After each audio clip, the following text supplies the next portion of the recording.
Something to make you look around and say, hey, you know what? I live in a pretty great country. President Trump is calm, on point, on his game. And unlike the last guy, he is competent and coherent. Come on, man. We're not bending the knee anymore. We're here to take a stand for God and country. This is the Steve Gruber Show. Well, it certainly is, and look who's back. It's me. Yeah, I feel a lot better today. Thank you for asking. Live from the nation's capital, this is the Steve Gruber Show, a special edition coming to you from Washington, D.C. Glad to be here with you, fighting for you from the foxhole of freedom. Who would you want in your foxhole if you were here in D.C.? It's a good question, isn't it? Look, a lot of great things going on here, a lot of big stories to cover, and I'm glad we're here to do it for you. Three big things to know this hour. Number one, flag burning. Flag burning used to be something that nobody paid a lot of attention to, but it's been banned now by President Trump. Conservatives scratching their head. They say that, well, it'll just make more people want to burn the flag. Maybe that's true. Number two, another head scratcher for conservatives, Donald Trump discussing granting 600,000 permission slips to Chinese students to come to this country. 600,000 students to come here at a time when we're having Chinese espionage issues in places like agriculture and elsewhere. I'll talk about that coming up. But we're going to start here today because I'll tell you what is popular. What is popular is controlling crime on the streets. Here in D.C., they finally had a murder. A man died early this morning. He was shot about, in the wee hours this morning, and he died. So it comes to an end at 13 days. 13 days, the streak of no murders in D.C. Still unheard of. Where does it go from here? We'll find out. We'll keep an eye on it. But yesterday, during his 3+ hour cabinet meeting, which I was in attendance, 3+ hours, longest cabinet meeting open to the public that I've ever been aware of. Normally, cabinet meetings are closed. You know, they're a private event. And he did discuss some things with the cabinet before letting the media in.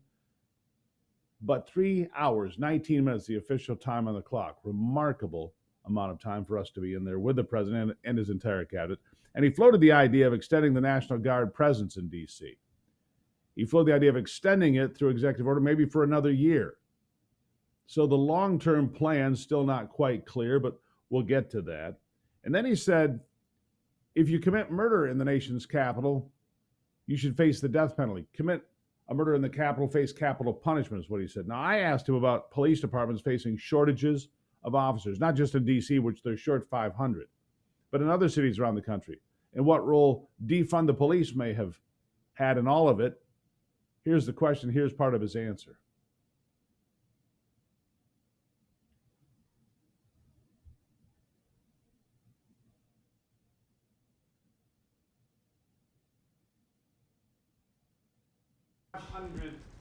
People short of the police department, police. In New York City, it's 3,000. In Chicago, it's 1,300. Would they have had to bring in troops from the National Guard if the police departments in this country were fully staffed? Defund the police. How bad did that turn out for America? It's an interesting question. I was surprised when I heard how many police were here. It's not a really big area. And I think they said they're down to 3,200 police or something like that. I said, that's a lot of police. And I was a little bit surprised because to me, that's a big force. And it's not a big area, but it is what it is. There's a lot of crime. You have a lot of, don't forget, you have a lot of police that weren't allowed to do their job. When All right, we seem to have a little bit of issue with that. But they had a lot of police that couldn't do their job was the point that he was making. Police weren't allowed to do their jobs. They're handcuffed, if you will.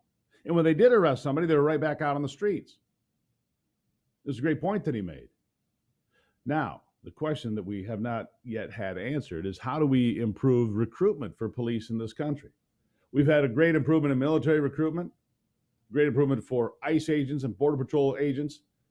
What can the president do at this point to encourage recruitment of police in places like Baltimore or Philadelphia or Los Angeles or any major city in America that's having crime problems? The most dangerous city of all right now in the country, Memphis, Tennessee. Deep red state, but a bright blue city. Big problems. The Trump administration, meanwhile, is drawing up plans to go into Chicago, D.C. style with the National Guard's help. Officials telling the Washington Post in the last few days the planning has been underway for weeks. Weeks they've been planning it, with the launch date set as early as September. would serve very two related purposes: crack down on crime and helping ICE with deportations. Trump has alluded to his intentions to clean up Chicago for a while, as early as August the 11th, 2 weeks ago. When he deployed the National Guard to D.C., he mentioned that this is a blueprint that he could use in other Democrat-run crime pits like L.A. or Chicago or Baltimore. Pick it.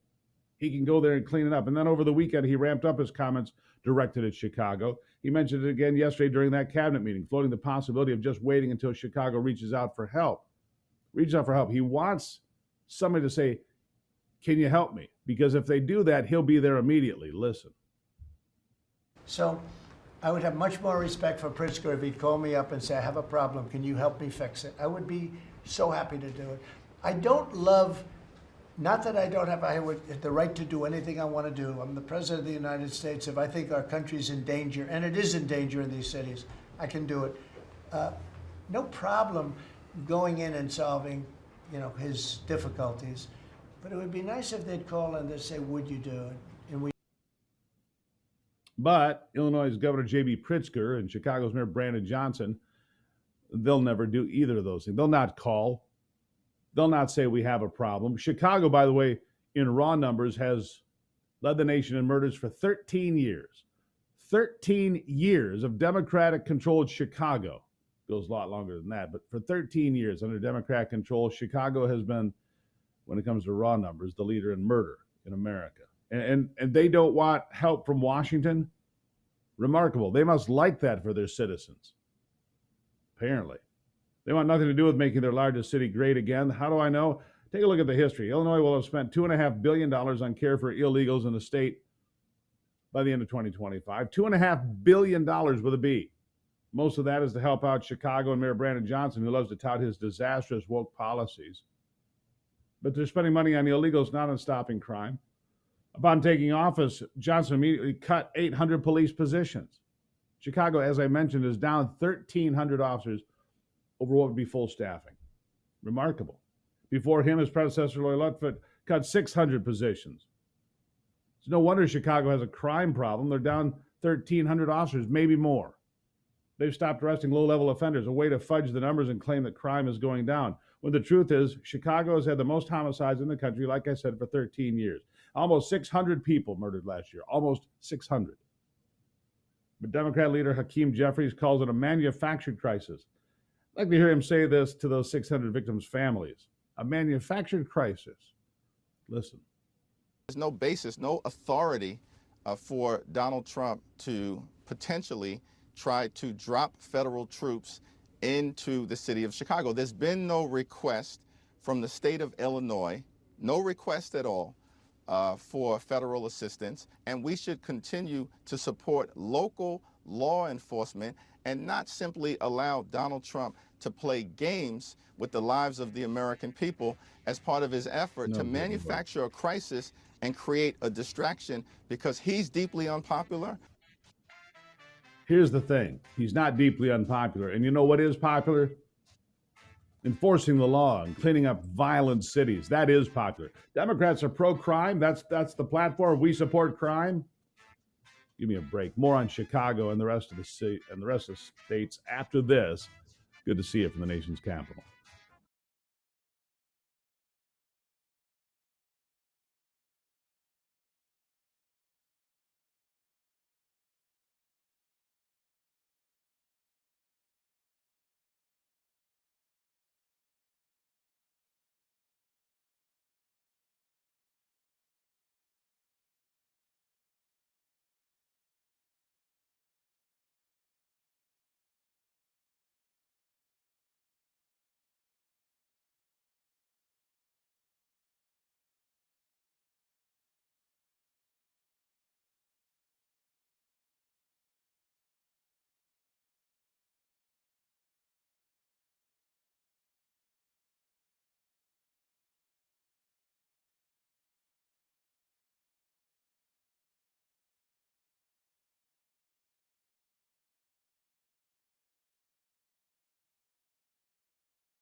All right, back at it now. I'll be live again from the White House this morning on Real America's Voice, and live from the White House this afternoon, I believe, for America's Voice Live, also on Real America's Voice. So make sure you keep track of me there.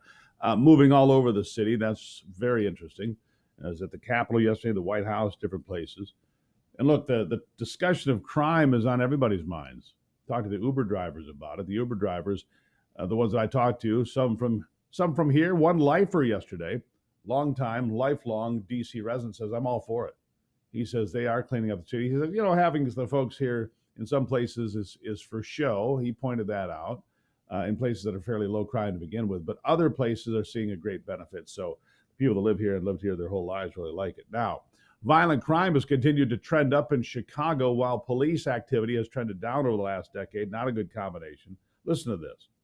Aggravated assault hit a 20-year high in 2024. Arrests made in about 1 in 7 violent crimes. 1 in 7, there was an arrest made, partly because the Democrats who run Chicago tied law enforcement's hands, just like the president talked about with me yesterday.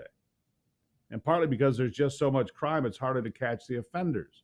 Well, yeah, you flood the zone with that many criminals, maybe you miss a few. But like Hakeem Jeffrey said, there still has been requests for federal help, not because it's not necessary, but because Pritzker and Johnson spend more time and energy on hating Trump than doing their jobs. They will not request federal help. A provocative manner. Mayor Johnson has encouraged Chicago residents to rise up, against President Trump's plan, claiming that Chicagoans will stand behind him, despite the fact Johnson has a 26% approval rating and falling. They'll rise up to demand more crime, apparently. Here's the mayor. And so, look, we're going to remain firm. We'll take legal action. But the people in this city are accustomed to rising up against tyranny. And if that's necessary, I believe that the people of Chicago will stand firm alongside of me as I work every single day to protect the people of this city. Tyranny. Ending crime, ending murder in Chicago. Again, Chicago's led the nation in murders for 13 years. Tyranny is to bring that to an end, apparently. That's why Trump has called Mayor Johnson a grossly incompetent mayor, an adjective he used again Monday when he talked about Johnson, a guy who's apparently had trouble getting his facts straight. Said it again yesterday. Here's an example. This is a meeting and a group of people that are doing an unbelievable job on a thing called crime, and in particular, violent crime.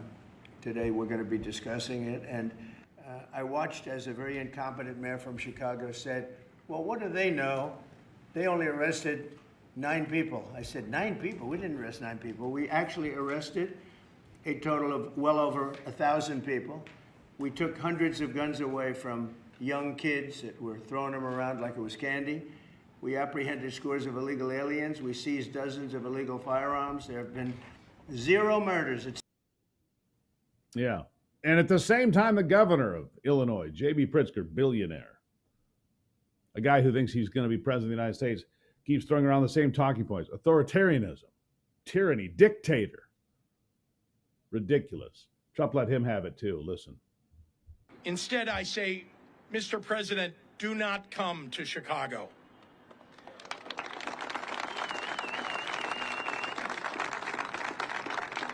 You are neither wanted here nor needed here. Your remarks about this effort over the last several weeks have betrayed a continuing slip in your mental faculties and are not fit for the auspicious office that you occupy. Most alarming, you seem to lack any appropriate concern as our commander-in-chief for the members of the military that you would so callously deploy as pawns in your ever more alarming grabs for power. To any federal official who would come to Chicago and try to incite my people into violence as a pretext for something darker and more dangerous, we are watching and we are taking names. This country has survived darker periods than the one that we're going through right now, and eventually the pendulum will swing back. Yeah. They really love crime. And here's what Donald Trump did yesterday. It was remarkable. He set this up as a pivotal campaign issue for 2026, and it's going to be. If you live in Chicago right now, the South Side, which has been notoriously dangerous my entire life, it's been notoriously dangerous, the South Side of Chicago. Heck, they wrote a song about it called Bad, Bad Leroy Brown. That's how bad Chicago's been my entire life. Satirical, but true. And this guy, we don't need your help? Yes, you do. Clearly, you do. Chicago stacks up bodies like cordwood, as do other cities in this country, whether it's Memphis or Chicago, St. Louis, terrible in St. Louis. And if the Democrats are going to say we're pro-violence, we're pro-crime, like J.B. Pritzker there, they have no chance. They have no chance of coming out on the right side of the election in 2026 in the midterms. The economy, if it's strong, and if you have to ask people what they want, do you want lower crime and more police on the streets? Would you accept the National Guard on the streets of your city if it meant lower crime rates, less murders, less felonious assault, less rape, less carjacking? What are you going to do? It's pretty obvious. People are going to vote for lower crime and safer cities. It separates the message clearly again. I mean, this isn't even an 80-20 issue. This is a 90-10 issue. This is so far gone, it doesn't even matter. So far gone, it doesn't even matter. Donald Trump is right about this. Put crime on the ballot in the major cities. People will come across the line. Who can support what J.B. Pritzker is saying there? Stay out of our city. We don't need your help. Yes, obviously you do. You might get it whether you like it or not. All right, it's off to a good start here. It's the Steve Gruber Show live from the nation's capital. Love the background, by the way, don't you? Love that. Ivy found that for us. Love that. I'll take a break. And remember to send me emails, stevegruber.com, if you want to get in touch. Follow us on X, Facebook, Getter, YouTube, the place to be. Everybody loves the YouTube feed. I'll be right back.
All right, so enforcing the law and reducing crime, very popular. Allowing 600,000 Chinese students in with new visas, not popular at all. I disagree with it. I'll just be clear about that. I think it's a terrible idea. I'm not sure why the president is supporting this. He says it's good for our universities, and he said yesterday that if we don't allow in these 600,000 students, it'll be a number of universities in this country that will fail. Well, if that's the case, then maybe they should. As Marjorie Taylor Greene said, and I would agree with, if refusing to allow these Chinese students to attend our schools causes 15% of them to fail, then these schools should fail anyways because they're being propped up by the CCP. We should not let in 600,000 Chinese students to attend American colleges and universities that may be loyal to the CCP, said the Congresswoman from Georgia, Rome, Georgia, she is, Marjorie Taylor Greene. I'm going to agree with her on that. The focus now must be on reforms to limit access to sectors crucial to our economy and national security that have been repeatedly the target of corporate espionage and intellectual property theft. And I'll take it a step further, agro-terrorism. I'll talk more about this in the next hour, but agro-terrorism, a real consideration as well. It's a real problem that we have Could your health issues be caused by an invisible enemy, fatigue, bloating, brain fog? What if parasites are the real culprit? I was digging into the parasite cleanses when I came across a video from a doctor I trust who mentioned that ivermectin and mebendazole are two powerful antipathogens. But what's even more fascinating, these medications are frequently used in oncology to treat cancer patients. Yeah, it's true. They have antipathogenic properties that stunt the growth of harmful invaders, even have the potential to slow down abnormal cell growth, i.e. cancer. 60 million Americans have parasites that invade your body, but the wellness company has a solution. The gold standard, ivermectin and mebendazole in one cleanse. FDA-approved parasite solutions combined in one cleanse. It's the hottest thing going, I'm telling you. I did this. Ivy and I both did this. Make America Healthy Again officially here. The wellness company is making hard-to-get medications digitally accessible so you can live your best life. Find out more, twc.health/Gruber. You go to twc.health/Gruber. Use a promo code Gruber. You'll save $60 for free shipping, $60 off the price plus free shipping. $60 off the price, free shipping as well. twc.health/Gruber. And when I come back, Dr. Peter McCullough will be here.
Returning now to the conversation inside the cabinet room yesterday, 3 hours, 19 minutes. That's what I had on my watch when I was there. A long time standing there, but he talked about everything to the president, as did the members of his cabinet. One of the things discussed yesterday while we were there was the equalization of drug prices. He says America pays far too much for prescription drugs while the rest of the world rides on us, basically. He said we can lower prices here tremendously, and the price overseas to other people in need of medication would go up only slightly. He says equalization. I'm going to bring in Dr. Peter McCullough from the Wellness Company now to weigh in on this. Doctor, good to see you this morning. The cost of prescription drugs has been something that's been at the forefront of American consumers for years. The president talking yesterday about equalization of drug prices and the impact of tariffs on prescription drugs and so much more. It's important for Americans to get a better deal when they go to the pharmacy, isn't it? It is. And we're talking about branded prescription drugs, Steve, not the cheap generics, which are really at the lowest price.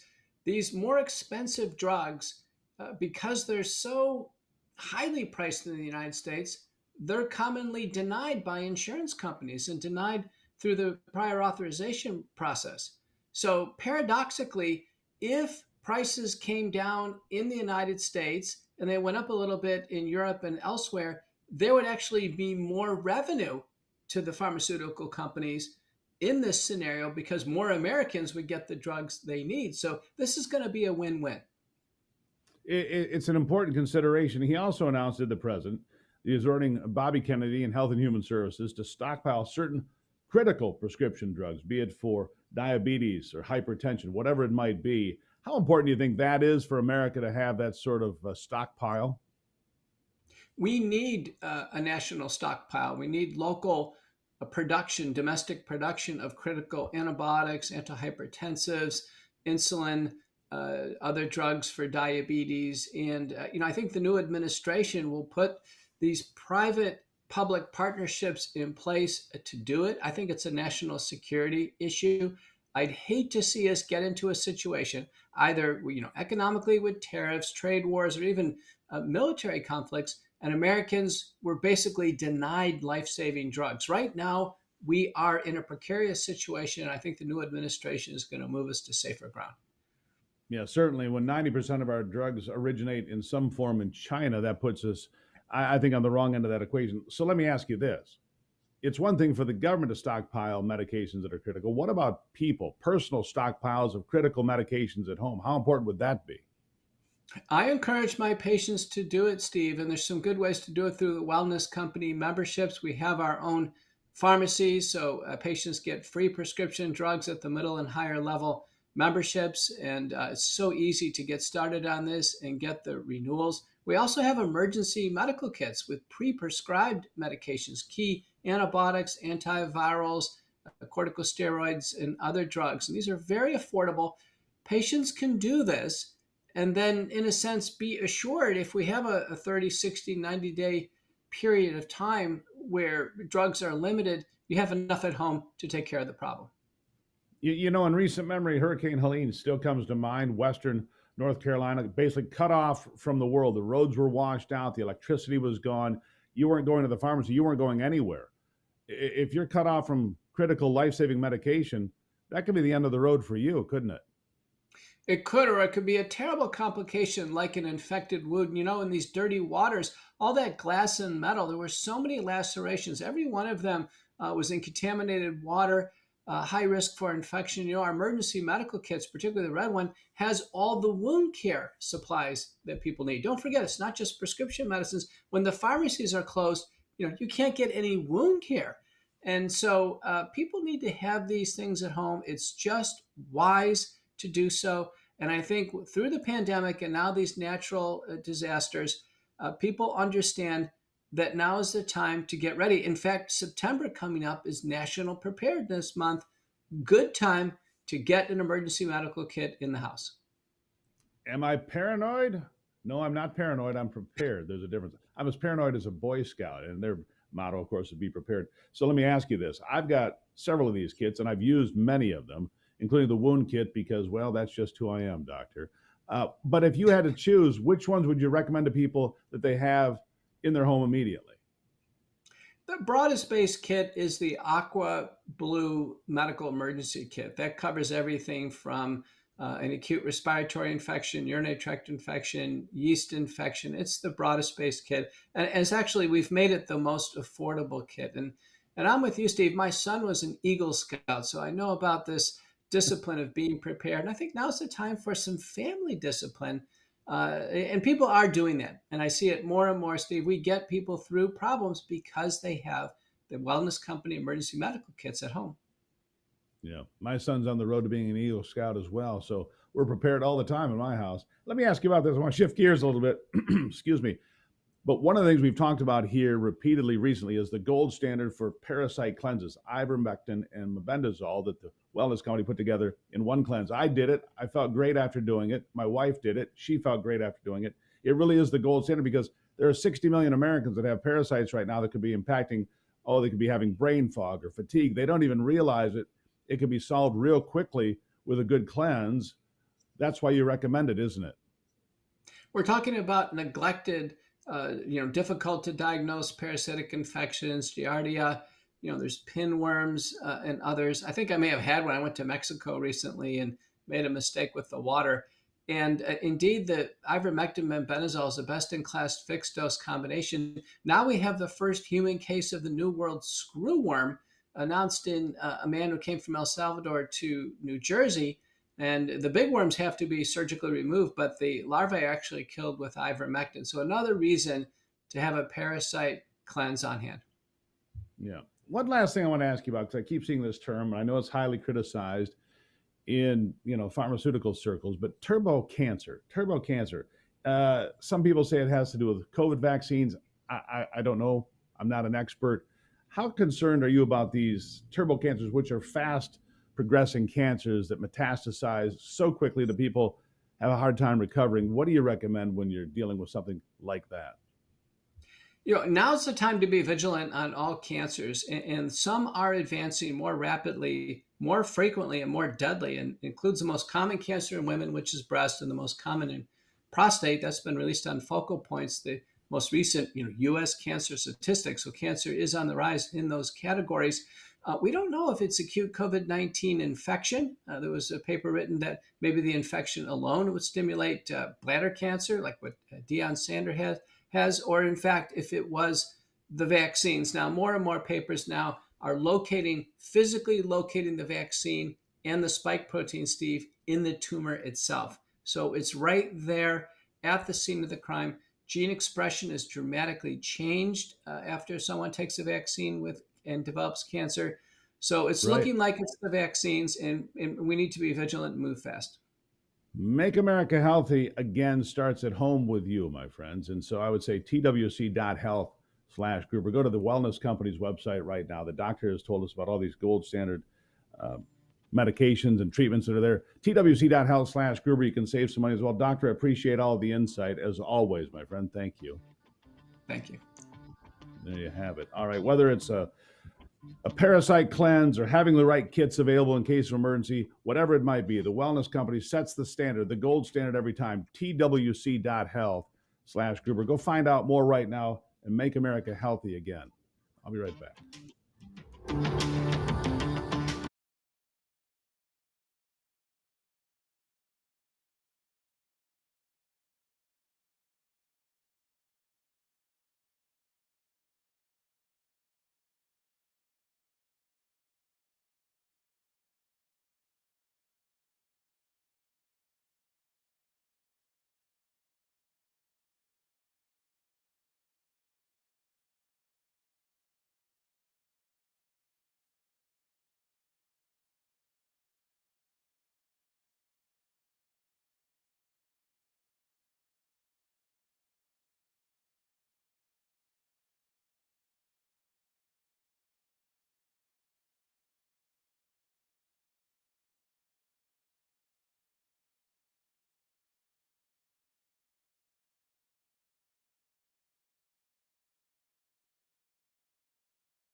Tell you about the great partners that make this program possible every single day. And I want to brag on one of them today. I do. I want to brag on Patriot Mobile.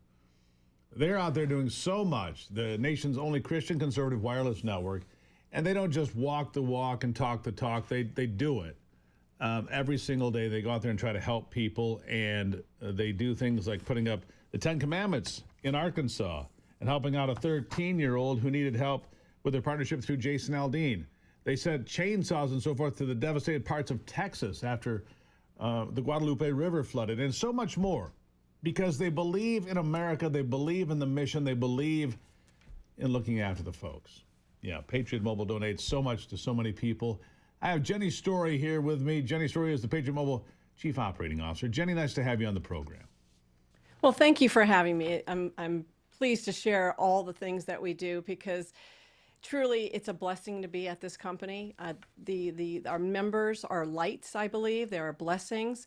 Through our membership and the growth that we have, we've been able to do more and more impactful, wonderful things in this country, which we just all adore.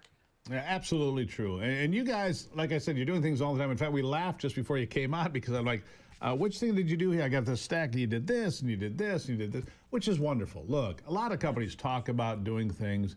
You guys are out there rolling up your sleeves, making a difference, sending stuff to people that need it the most. Let's talk about this deal in Arkansas. 10 Commandment posters. Of course, that's not going to get you a lot of fans in some corners, but you'll get a fan right here today, I'll tell you that. What motivated you to do this? You know, the 10 Commandments really have been part of our tradition. The country was really built on the foundations of the 10 Commandments. David Barton, who joined us in the presentation of the 10 Commandments in Arkansas, you know, he really talked about the fact that in 1690, I believe it was, our American textbooks had like 40 questions associated with the 10 Commandments. So it's really been part of our moral fiber and who we are as a country. That's what makes the United States stand out, I believe, and I believe a lot of people believe that to all countries in this world. It's really that moral tradition that that the 10 Commandments really help frame. So you've donated nearly 50,000 10 Commandment posters, and it's not just Arkansas, it's Texas, it's Louisiana. In fact, it's spreading, isn't it? Oh, it is. And actually in Texas, this is so exciting. So I've just reached out this morning to the folks at Restore Faith in America and said, you know, Patriot Mobile will do a match gift because we need more donation dollars, because there's a lot more classrooms still to get the 10 Commandments. So we want to inspire other folks to donate as well. And that's kind of another unique thing about Patriot Mobile. Not only do we give, and that we do, but we also collaborate with a lot of other organizations. And that way we can exponentially positively impact this country. So we're trying to get others invigorated as well, and we just love the coalition of folks that we're working with on this 10 Commandments and In God We Trust projects, from First Liberty, American Journey Experience, Wall Builders, Patriot Academy, Pro Family Legislative Network, National Association of Christian Lawmakers, just to name a few. And there are others, but we can exponentially impact this country in such a positive way. And Patriot Mobile is here to help with the donation dollars and to encourage others to make those donations. So we're working out the details. I know we're out of the posters. We'll get more. I understand it. You know, and there was a long period of time in this country that the 10 Commandments were not allowed in the classroom. But of course, here a couple of years ago, the Supreme Court, they got rid of that. Look, the 10 Commandments are part of the history, the fabric of this country. That's right. Christianity is the fabric of this country, and to say otherwise is denying the truth of what America truly is. And so you've had this opportunity. Now, I also want to talk about Jason Aldean. I know you're on tour. Patriot Mobile is the main sponsor with Jason Aldean. I'm going to go see him here shortly, in fact, because of you guys, here in Pine Knob, Michigan, not too far from here. But you've been able to raise $200,000 for 13-year-old DJ Daniel. Of course, he's the kid that appeared at the State of the Union address with President Trump, right? He's that little kid. He had the police uniform on, right? He's the kid that everybody fell in love with because he's fighting this debilitating cancer. Tell us how you made this deal.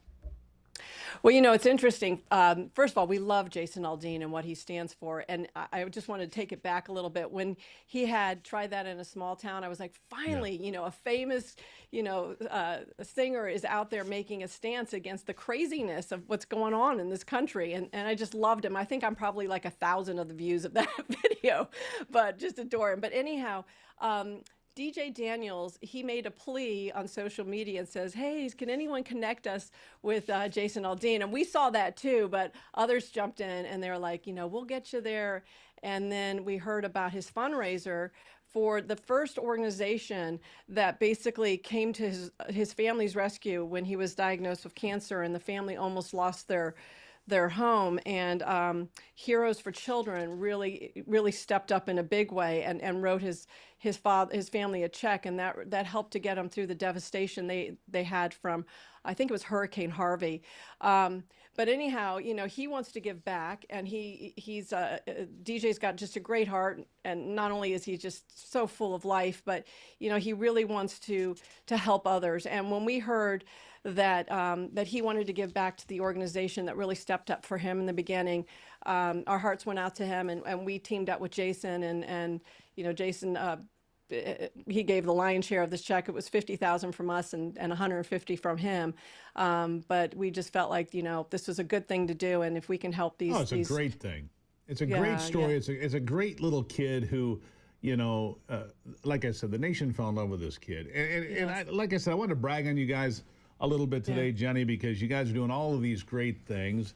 And I appreciate it. I really do. They're our nation's only Christian conservative wireless network. By the way, go to patriotmobile.com, use a promo code Gruber, and you can get a free month of service. And you can be part of this family of faith, family, and freedom. That's what it's about here at Patriot Mobile. Right. Jenny, greatly appreciate it. I have to run, but I just wanted to tip my hat and brag on you a little bit. So thank you for letting me do that. Well, thank you for doing that. Appreciate it. All right, there you have it. Jenny's story. Again, patriotmobile.com/Gruber. You can get a free month of service. You can be part of this great company like we are. Do it right now. I'll be right back.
Yeah, well, guess what? The old man wins.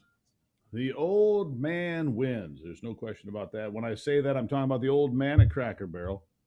Yeah, the old man at Cracker Barrel has won. Cracker Barrel announcing late yesterday it would reverse its controversial rebrand, caving a massive public backlash over what many critics said is a chance to go woke. There you see, for those of you on TV or on streaming, you see the old man up to the left and the new updated Cracker Barrel logo. It's gone, baby. Right into the trash heap of history, right where it belongs. The company had lost $100 million in market value. $100 million. Began on August the 18th. So what was that? 10 days ago? Just a little over a week ago? Man, they lost $100 million in a week. Yeah, that'd make you scream, uncle, wouldn't it? Yeah, we're done here. And the woman that did it, the woman who did it, kept saying, oh, everybody loves it. There's just a small little bit of backlash. $100 million collapse is not a small little bit of backlash. It's a catastrophic failure of understanding your audience. Catastrophic failure of understanding your audience. I don't really eat at Cracker Barrel, but I might just go out there and give them a run, because why not? They earned it. This part of the program brought to you by my good friends at Hillsdale College. Hillsdale College, where you can get more than 40 free online courses talking about the Constitution, the origins of this nation, the Declaration of Independence, religion, and Christianity, and the origins of this country. How about understanding free markets and capitalism? It's all free, and it's done so very, very well.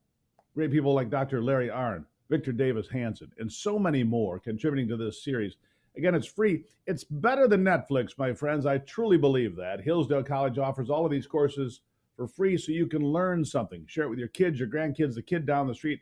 Heck, your wife, your husband. Share it with anybody who has an interest in America and understanding where we came from.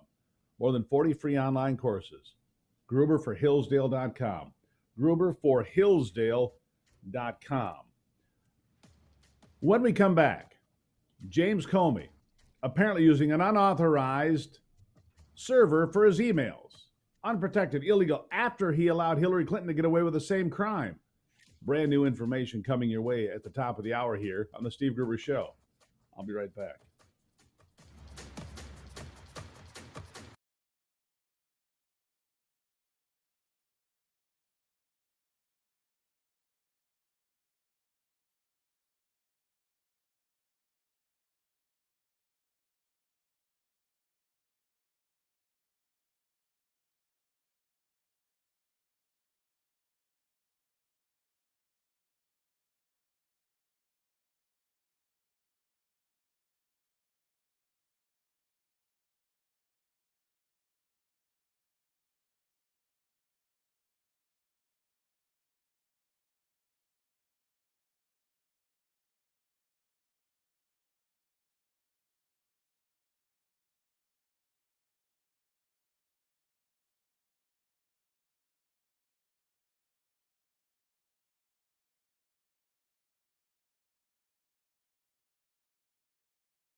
always something to make you look around and say, hey, you know what? I live in a pretty great country. President Trump is calm, on point, on his game. And unlike the last guy, he is competent and coherent. Come on, man. We're not bending the knee anymore. We're here to take a stand for God and country. This is the Steve Gruber Show.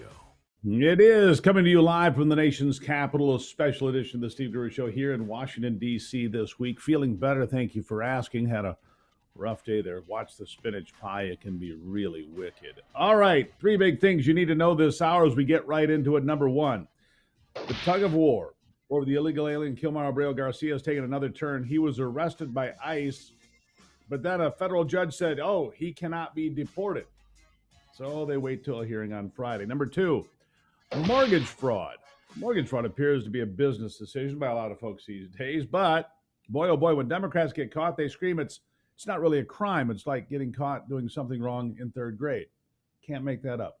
Mortgage fraud, by the way, is a crime. And number three, President Trump's marathon cabinet meeting yesterday, 3 hours, 19 minutes. I was there. Remarkable, incredible to watch, covered a lot of territory, but front and center, addressing crime in the United States, among other things, addressing crime in the United States, as he has done with a federal crackdown in Washington, D.C. First murder in 13 days happened early yesterday morning when a man passed away at a local hospital having been shot. But 13 days without a murder in Washington, D.C., talking about unheard of in modern times. It's pretty remarkable. And it's just the beginning. I was able to ask him about staffing issues at police departments, not only in D.C., but around the country. He went for the weave. Here is the conversation I had with him. Let it roll. There are 500 people short of the police department, Metro Police. In New York City, it's 3,000. In Chicago, it's 1,300. Would they have had to bring in troops from the National Guard if the police departments in this country were fully staffed? Defund the police. How bad did that turn out for America? It's an interesting question. I was surprised when I heard how many police were here. It's not a really big area. And I think they said they're down to 3,200 police or something like that. I said, that's a lot of police. And I was a little bit surprised because to me, that's a big force. And it's not a big area, but it is what it is. There's a lot of crime. You have a lot of, don't forget, you have a lot of police that weren't allowed to do their job. A lot of police not allowed to do their job. That was part of the problem. He spoke to me for a lot longer about this, but he said, when people are not allowed to do their job, whether it's the military in places like Afghanistan or police in Washington, D.C., it puts the rest of us in harm's way. So true. So true. The question is, for me, the question that I have still is this: what can the president do from his position here in Washington to increase recruitment of police around this country? We're more than 30,000 police officers short in this country. As I mentioned, 500 in Washington, D.C., 3,000 New York City, somewhere close to 1,500 in the city of Chicago, which is being considered for a federal takeover as well when it comes to policing and stopping crime in the city. And the list goes on. But 30,000 police officers across this country that we're short because there have been record retirements, people leaving the force. In Michigan, where I grew up, the Michigan State Police was a preeminent police force in this country. And it was a big deal to get into the Michigan State Police Academy. They can't even get a full class these days. They can't even fill the classroom anymore. You used to be on a waiting list. 1,000 people would apply for 100 spots in the academy. They can't even get 100 applicants now. Think about that. Meanwhile, back to D.C., where carjackers, even now, this is from a couple of days ago, brag that, well, you can arrest me, but I'll be right back on the streets. Nothing you can do to me. Carjackers bragging to the cameras. Listen. One man wanted in connection with an armed carjacking in Maryland told us that, why are you sending me back to jail? I won't even be there very long. The judge is literally going to say we're going to put him on a 3-day hold. Then once the 3-day hold is up, Anne Arundel never shows up. I done been over D.C. jail 6 times for the same warrant. They never show up. D.C. jail has to release me. They release me. It's the same thing every time. The same thing every time. So he'll be back on the streets, he believes, because it happens every time. Well, there's a consideration that maybe some federal charges should be issued against criminals like that. Criminals should be where? In jail. In jail. Meanwhile, look, Democrats have become the party of crime. They're pro-crime because if you try to stop crime, now you're a dictator, right? Now Donald Trump's a dictator because he's stopping crime in D.C. and considering doing the same in places like Chicago and Baltimore and Los Angeles, among other places.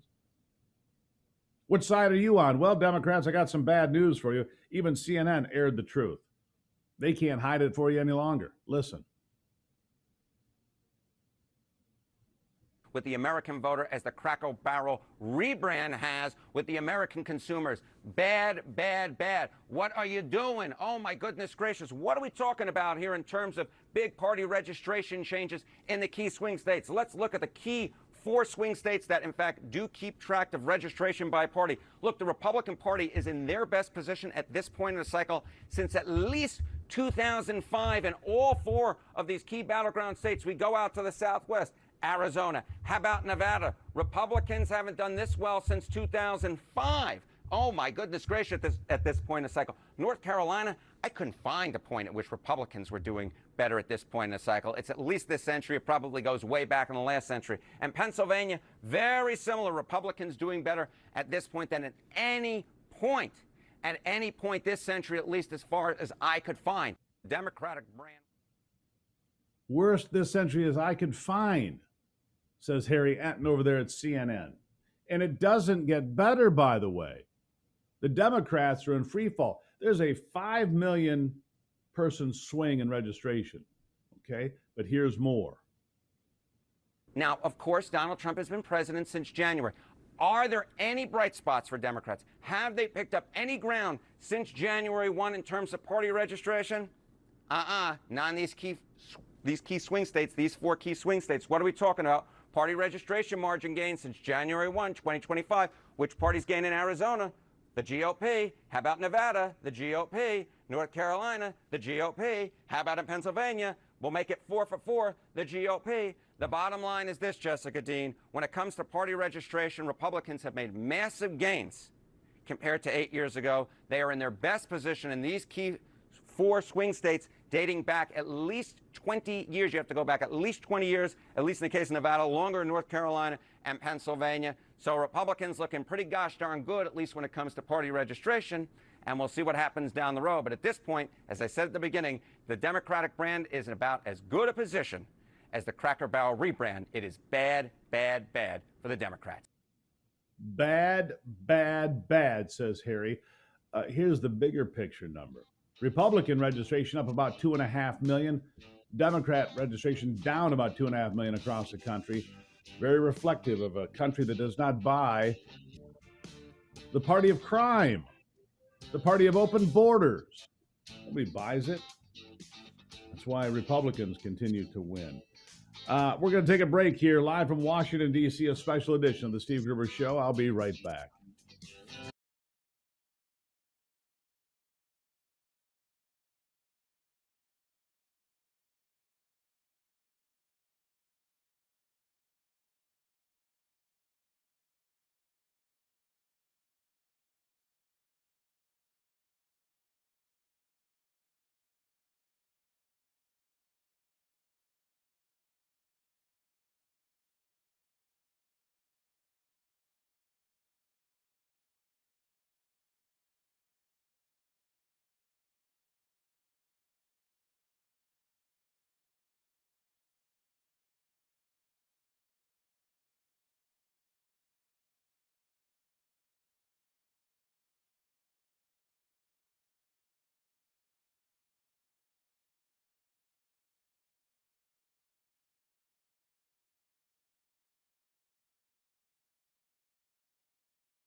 Anybody who pays attention to this program knows that Ivy and I fish on a regular basis. Whenever possible, we fish. We walk around the yard. We, check on our chickens as chicken ranchers. Why? It's real. I can trust it. If I'm fly fishing in a river and I catch a nice brown trout, it's real. The rest of the world, you have to wonder anymore. AI and chatbots and, deep fakes and all of that. When I hook a fish, it's real. And there's something important and tactile about that, knowing that it's real. Because we're in a world now where there's an emergence of AI psychosis, believe it or not. Dr. Daniel Bober is here with me to talk more about this. Doctor, thank you for being here. Great to be here, Steve. Having a real connection to the world, it's one of the reasons I fish. It's why I walk barefoot across the grass. It's why I go outside. It's why I look at the sun and do different things. Look, people are submerged in Chat GPT. They're submerged in social media where you don't know if the person that's sending you a note or commenting on your post is even real. You just don't know, do you? You don't, but I think there's something even deeper going on here. I mean, I think we're in the midst of an epidemic of loneliness. Our loneliness is literally killing us. And as human beings, we crave social connection. We want to engage. And this is happening to people with no history of mental illness. They're experiencing profound psychological deterioration after spending weeks with AI, whether it be ChatGPT or some other device. And it's something that is not passive, it's active engagement. And because AI is so reinforcing, it prioritizes social engagement over safety. And people can really descend into a world where they become delusional. And this is not just happening in people who have pre-existing mental illness or who are sleep deprived. It's happening in people with no history of mental illness. And that's what makes it so concerning. Why is this happening? I mean, people get into the chat rooms, they become keyboard warriors, as they're called, and they say things and do things and accept comments and behavior they would never allow if they were talking to somebody directly. They would never say these things if they were looking somebody in the eye. Is that part of the disconnect? Is that part of the problem? Because there's no guardrails, there's no firewall, and AI prioritizes social engagement over safety. It's highly reinforcing. It's essentially a digital echo chamber where it's telling people what they want to hear. And it's not therapeutic. It's not sentient. Doesn't have a conscience because it's not human. So unfortunately, there are no diagnostic boundaries. And when it starts to venture into a place where it's not safe, it really doesn't know the difference. It doesn't know. So these bots, these chat bots, these are just computers out there that follow algorithms and just regurgitate things and make comments, negative oftentimes, right? I mean, who puts these out there? What is the goal, I guess? Is it to destabilize society? Because you'd have to wonder, from where I sit, what else would be the purpose? To go after people, to put all these negative comments out there to get inside their heads? Well, listen, AI is like atomic energy, right? It could be the source of our greatest dreams, or it can fuel our most horrible nightmares. And AI is here to stay. It's going to change the world. It's already changing the world. It's ubiquitous, and it's something we're going to have to deal with. But these companies that create these behavioral algorithms are really going to have to look at what's happening here and how they're connecting with human beings. And there has to be some sort of safety protocol in there to prevent this from happening. And it's really going to change the world of mental health, right? Practitioners are going to have to start asking people to engage in digital disclosure. How much time are you spending on AI? How much time are you spending with regular people? Are you withdrawing? Are you isolating yourself? Because those are some of the red flags. Well, when you become dissociated from the people around you, or pull back from family, friends, your neighborhood, whatever it might be, those have been concerning red flags. But now it becomes amplified, exacerbated by the social media, because people have this idea, this concept that this smartphone, well, this is my friend, this computer is my friend. We were told that smartphones and so forth would give us freedom.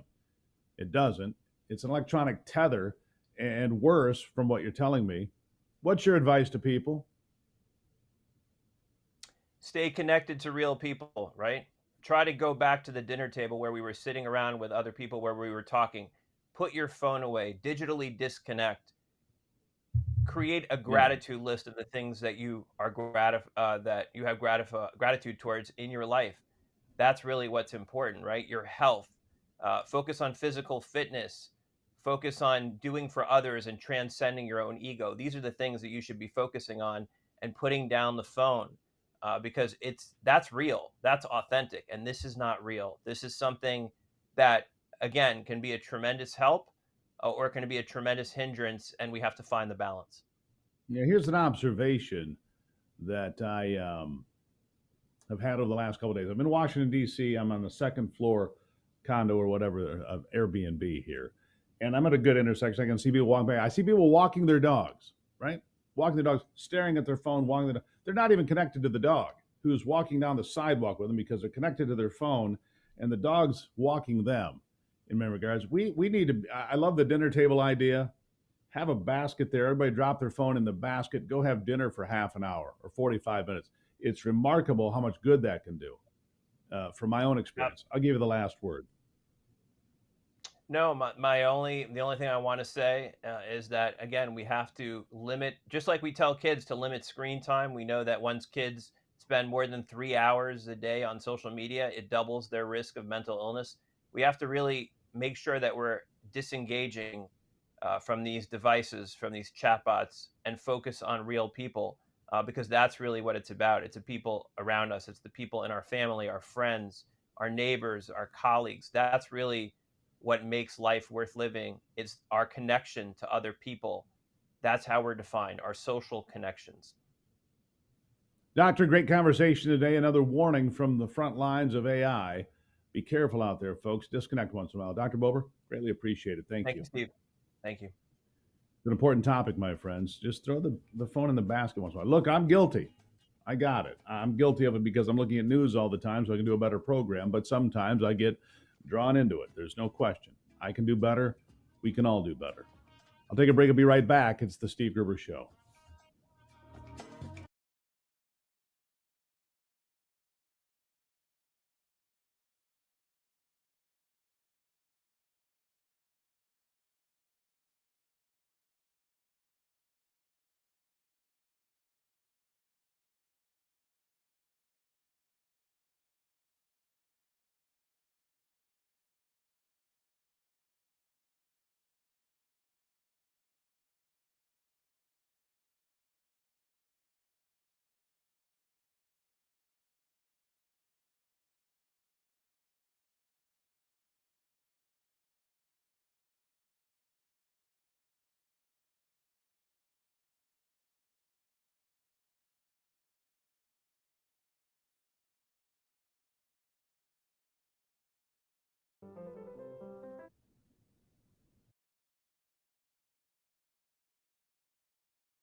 This part of the program brought to you by PuroVet.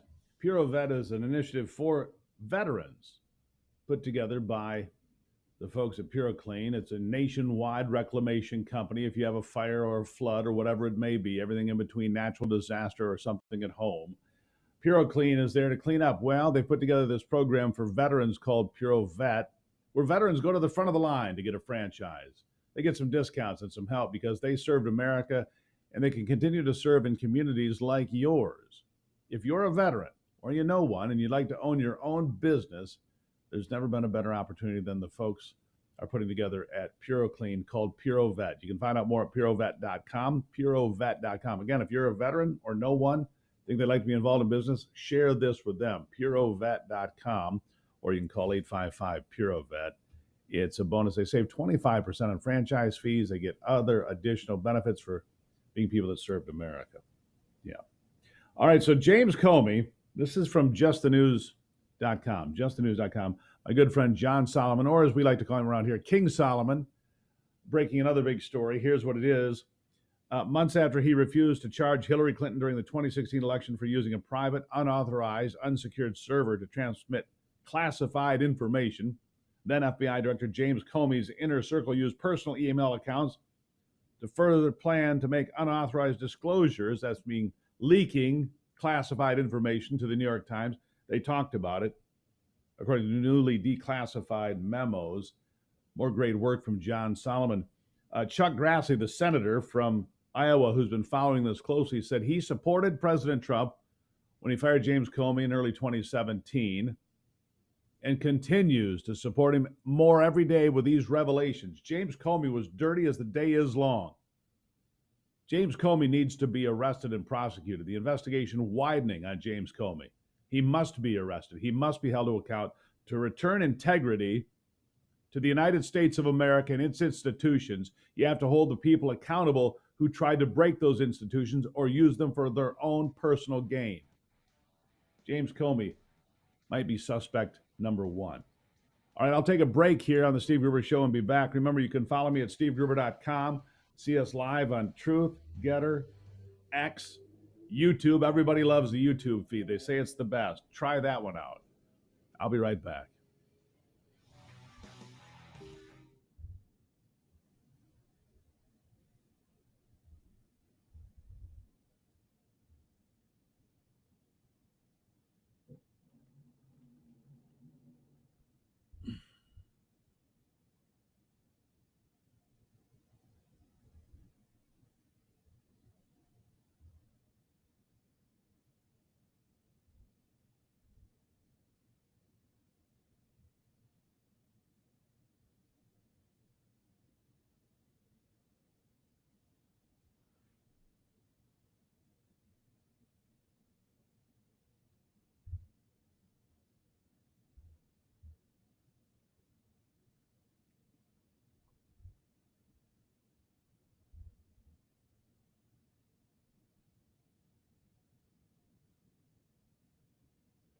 Chief Sund is on hold right now. Thank you very much.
All right, so here's a name you know, Chief Stephen Sund. He is the former U.S. Capitol Police Chief, and he is directly challenging the assertion by Nancy Pelosi, the former Speaker of the House, of the security failures on January the 6th, because he says he requested National Guard assistance days before that calamitous day of rioting and nonsense and hooliganism.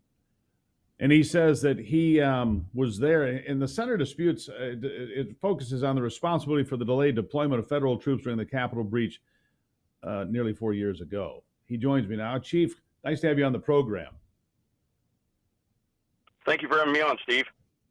Always appreciate talking to you, sir. All right, look, the left has tried to twist this and turn this into something it wasn't in a variety of ways, but this is critical. I mean, there is video of Nancy Pelosi in a documentary clip saying that it was her fault that she didn't get this done, that the federal troops were not brought in.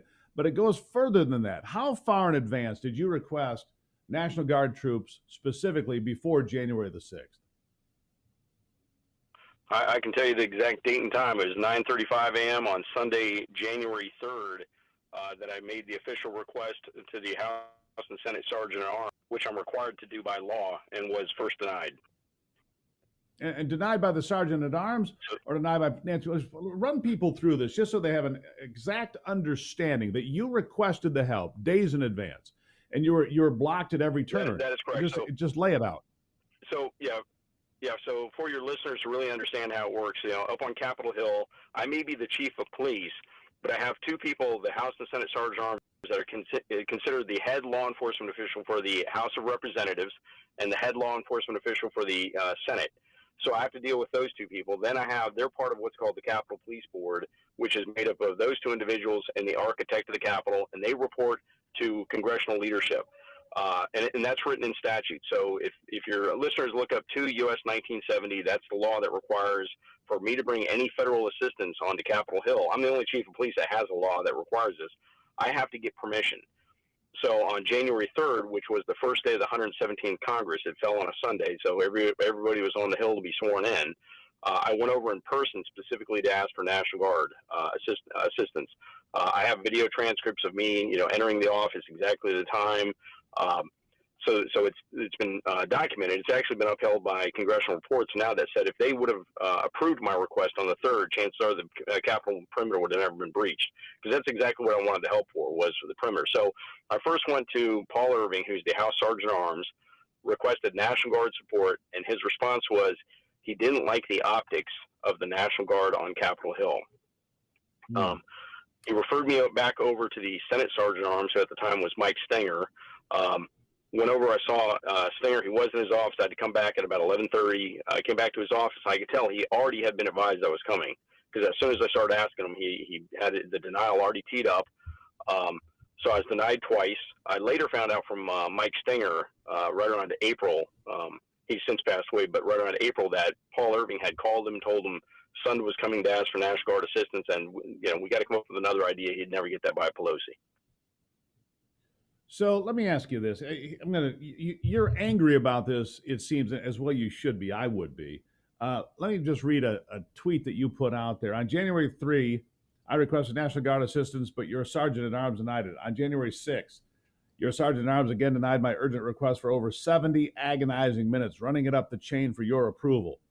Ma'am, it is long past time to be honest with the American people. This is directed, obviously, at Nancy Pelosi. You are angry, aren't you? I'm upset. I want the truth to get out there, because what people don't realize is I requested the National Guard multiple times in advance, even while we're under attack. And picture this. So I'm in the command center. I'm looking at a bunch of screens in front of me with my officers fighting on the West Front with this riot that's gotten out of control. I've got members of the Capitol Police Board, their liaison, sitting right behind me watching the same things I'm seeing. And for 71 minutes, I repeatedly called the Sergeant at Arms 11 times trying to get permission. And they won't give me any permission for 71 minutes. I'm a little upset, especially when Nancy Pelosi goes on national TV the very next day and says the failure of leadership at the top of the Capitol Police resulted in the breach of the Capitol, and calls for my resignation, strips me of my retirement, and forces me out. Yeah, I do get a little upset about it. Let me ask you this, Chief. You were in law enforcement for how many years? As a law enforcement for almost 30 years, a little over 25 years with the D.C. Police Department, and 4.5 years with the Capitol. All right. So here's my question: You're an expert on law enforcement. I think you're qualified to answer this next question, which is, what do you really think was going on that day? What do you believe the motives were? to ignore you for 71 minutes and 11 phone calls. What were the motives to deny you National Guard presence beginning on the 3rd of January? With your investigative background and your work as a professional law enforcement, what do you truly believe? So having worked around the House Sergeant at Arms, Paul Irving, I know for a fact he's not going to make a decision without Nancy Pelosi's approval. That's just how he was. He had made it through a couple of different speakers of the House by being very, very political. He wasn't going to go against anything against her. So when I first asked on January 3rd, and his response was he didn't like the optics, I think it was specific because Nancy came out against National Guard troops on the streets of America during the 2020 protests. So I think that was the first reason he denied me. Then the second reason, because the law says in an emergency, which Wednesday, January 6th, was an emergency, he has the authority to approve the request. It doesn't have to go to leadership. If it's not an emergency like it was on January 3rd, he has to get concurrence from leadership. So he had the ability to approve me the very first time I called him at 12:58 p.m., and I've got this all documented. The very first time I called him, he had the opportunity to approve me, yet he said he is going to run it up the chain, which is up to Speaker Pelosi. He was scared to make a decision without her concurrence because she would have been extremely upset that National Guard troops were coming to the Capitol without her knowledge.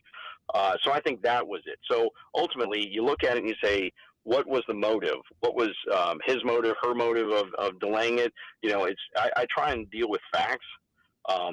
But I've had a lot of people say, maybe people wanted this to happen. When you look at it and you think, well, I'm denied for 71 minutes when my officers are fighting, and at times this battle was going on right outside the Senate Sergeant at Arms window, and I can't get approval. It doesn't take much for people to say, maybe somebody wanted to see something bad happen. Politically motivated. That's what my takeaway is, Chief. And I've heard you speak before, and we've talked about it. Politically motivated. They wanted the optics. They wanted this outcome, and that's the sad part of all of this. They wanted to use it as political ammunition, and boy, have they. I'll give you the last word. I was just going to say, they absolutely have, and no matter how you look at it, it's absolutely politically motivated. And they realized the error they made. 11 months after January 6th, they changed the law that affected me, and now allows the chief to call in federal resources without having to go through that. So they realized the error they made. But you're right. Either way, it is politically motivated, and you got to look at really who's gotten the most out of this whole event. And it's scary. It's scary to think that this could actually happen like that. Yeah, should never be allowed again. By the way, National Guard troops in the city of Washington seem to be an effective crime control measure based on the last 2 weeks. Chief, greatly appreciate you being here. Greatly appreciate you reflecting on all of this. Thank you, sir. My pleasure, Steve. Thank you. There. That's the story. There you have it from the man who was in charge on January the 6th, or partially in charge, I should say. I'll take a break. When we come back, we're going to go into the lint of your pocket to see what's in there, to see if it's worth some money. I'll be right back.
All right, we're going to take a little departure as we do every so often with Tom Colson, the owner of Liberty Coin Service in Lansing, Michigan. Why? Because it's fun. And Tom's really good at figuring out what things are worth. Not just coins, but collectibles. So let me say this to you. Coins at stevegruber.com. We do this every couple of weeks. We check in on the price of gold and silver, and then we go through some cool things that maybe you find in your pocket. Maybe you inherited it. Maybe you picked it up at a garage sale or some sort of a flea market. I don't know, whatever you got. But Tom's with me here. Tom, nice to see you today. Good morning, Steve. All right. Again, it's coins at stevegruber.com. And I say that because Tom has been around collectibles his entire professional career. And if he hasn't seen it, he can still do the research and figure things out. Now, let's start with this, as we always do. Gold stubborn, silver fairly stubborn too in pricing. Gold in the mid 33.40 range today. Silver just a hair above $38. They have been steady there for a few weeks, if not months now, haven't they? Yep, I think we're range bound for a little while yet. Seems to be kind of the summer doldrums where there just isn't a lot of activity going on at the moment. It was a little slow in our store today and over the last couple of days. I think people have done most of what they're going to do at this price level. So until we get some movement, I don't see a lot of activity for that. And I think we're fenced in at $3,500 for a ceiling on gold and still right around $40 on silver. So until it breaks over those numbers, I think we're going to kind of be range bound.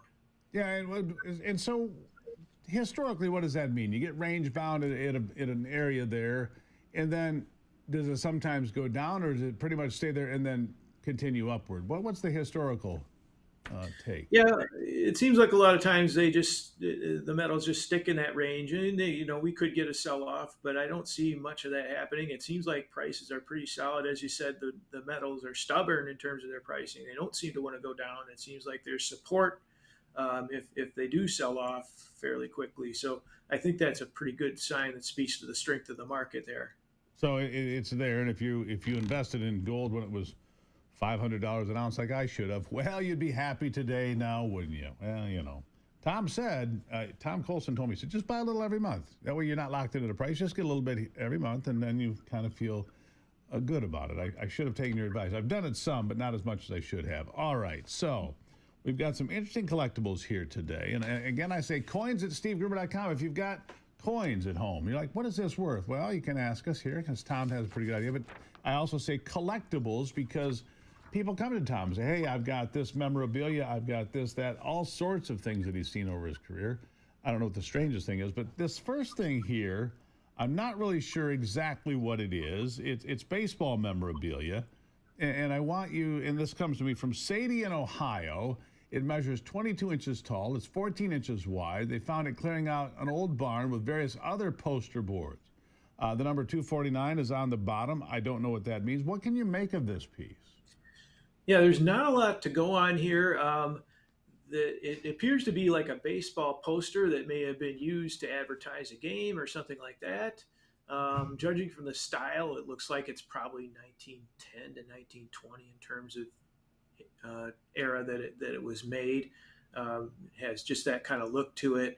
I did find a similar one, or actually it was exactly the same poster that was a little bit nicer shape that sold for around $110 a couple of years ago. So, it has some value, in this condition, maybe 40, 60, $70, but that's what I found on that particular item. On something like this, then maybe it's just a nice addition of if somebody has a man cave and they like baseball, here's a piece. It's over 100 years old. That's kind of interesting, right? Oh yeah, it's very cool looking, absolutely, and it'd be just a fun thing to display.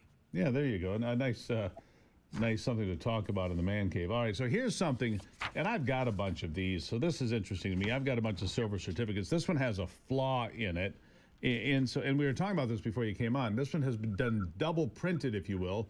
If you take a close look at this, you can see that it's been imprinted twice. How does this happen? So that's an ink transfer, and you can see on the front of the note where you can see the green from the back of the note that's coming from the sheet that was printed above it, and the ink didn't fully dry yet, and it transferred over to the note. So that's what happened there. it's a pretty full transfer. A lot of times you only get partial ink on the next note, and those aren't quite as dramatic. So I wasn't able to do research into the value of this one yet, and I was a little pressed for time. It has some value. It's not incredibly valuable, but it's definitely worth something. But You know, it's definitely so a cool note too. yeah, I look at this, and it's interesting because you're right. There's this transfer of ink, and you have to get kind of close to see that it's basically the reverse image of the back of the note. But silver certificates, I have, I don't know, it came from my grandparents or whatever. They've been in my possession for a while now. Are they worth anything? This one's from 1957. Silver certificates, there were gold certificates at one time too, were there not? There were. So yeah, redeemable for gold, and in this instance, in the silver certificate, that was redeemable for initially $1 silver, and then $1's worth of silver. It was redeemable up until June 24th, 1968. After that, they were no longer redeemable for silver. But yeah, just if that was just a normal silver certificate, they're worth a couple dollars roughly. So not a whole lot of value there. So even doesn't matter the year, date doesn't matter. They're just not worth too much. All right, and the next one here is a dime. I'm going to guess the dime is worth a dime because it's 1985. Oh, by the way, the silver certificate came from our friend Ron in Denver. I want to give Ron a shout out for doing that. Okay, Monique from South Carolina here. A dime. A dime is a dime. Well, so show the front of that again. It looks like it's a little off color. There's a couple things that could be happening here. One thing is it could be that the cladding layer was missing, and then that's the upper sandwich part that gives it the silver color, and that's just the copper underneath. In that case, it's a significant error, and those are worth something, not a fortune again, but maybe 25 or 40 or $50 retail. I don't think that's the case with this one because you can see some in the hair area, some of the lighter part of the metal. So I don't think that's the case here.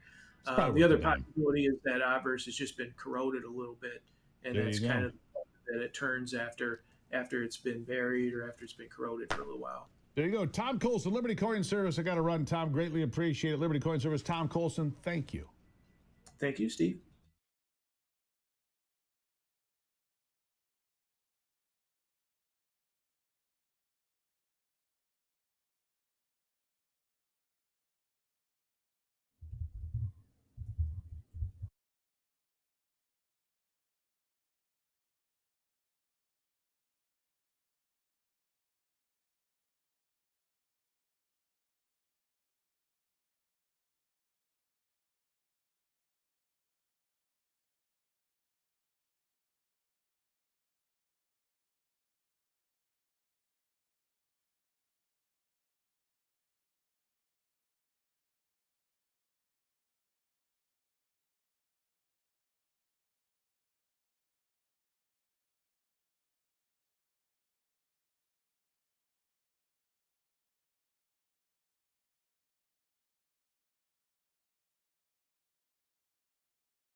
Alrighty then, time to check in on sports with my good friend Brock Palmbush.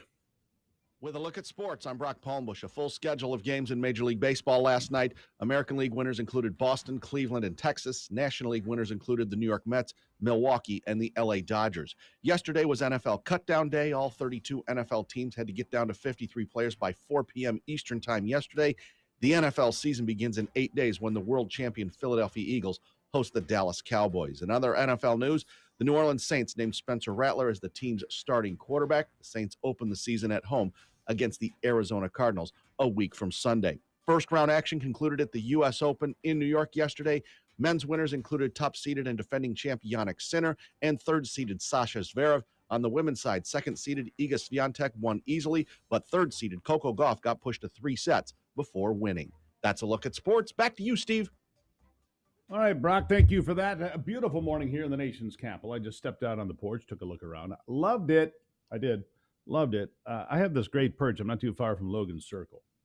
And so there are grocery stores and restaurants and watering holes, if you're so inclined, and a lot of other places, all within walking distance.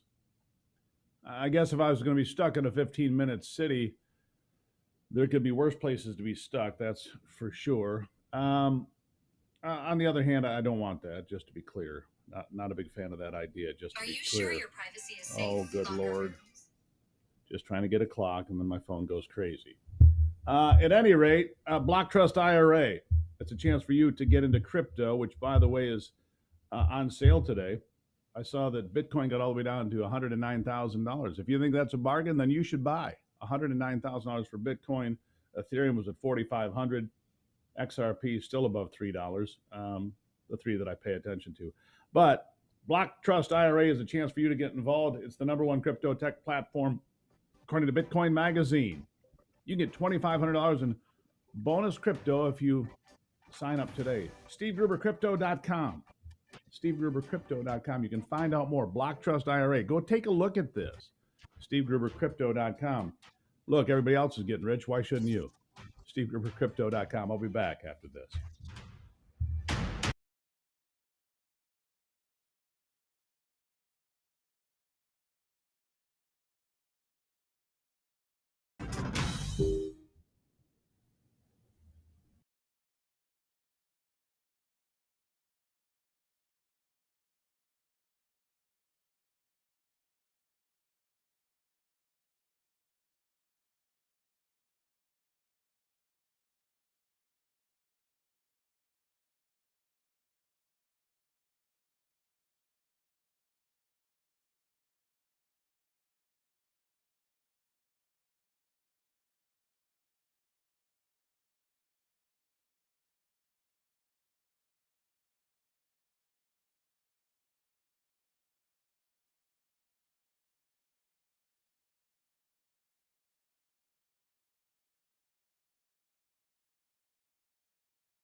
Something to make you look around and say, hey, you know what? I live in a pretty great country.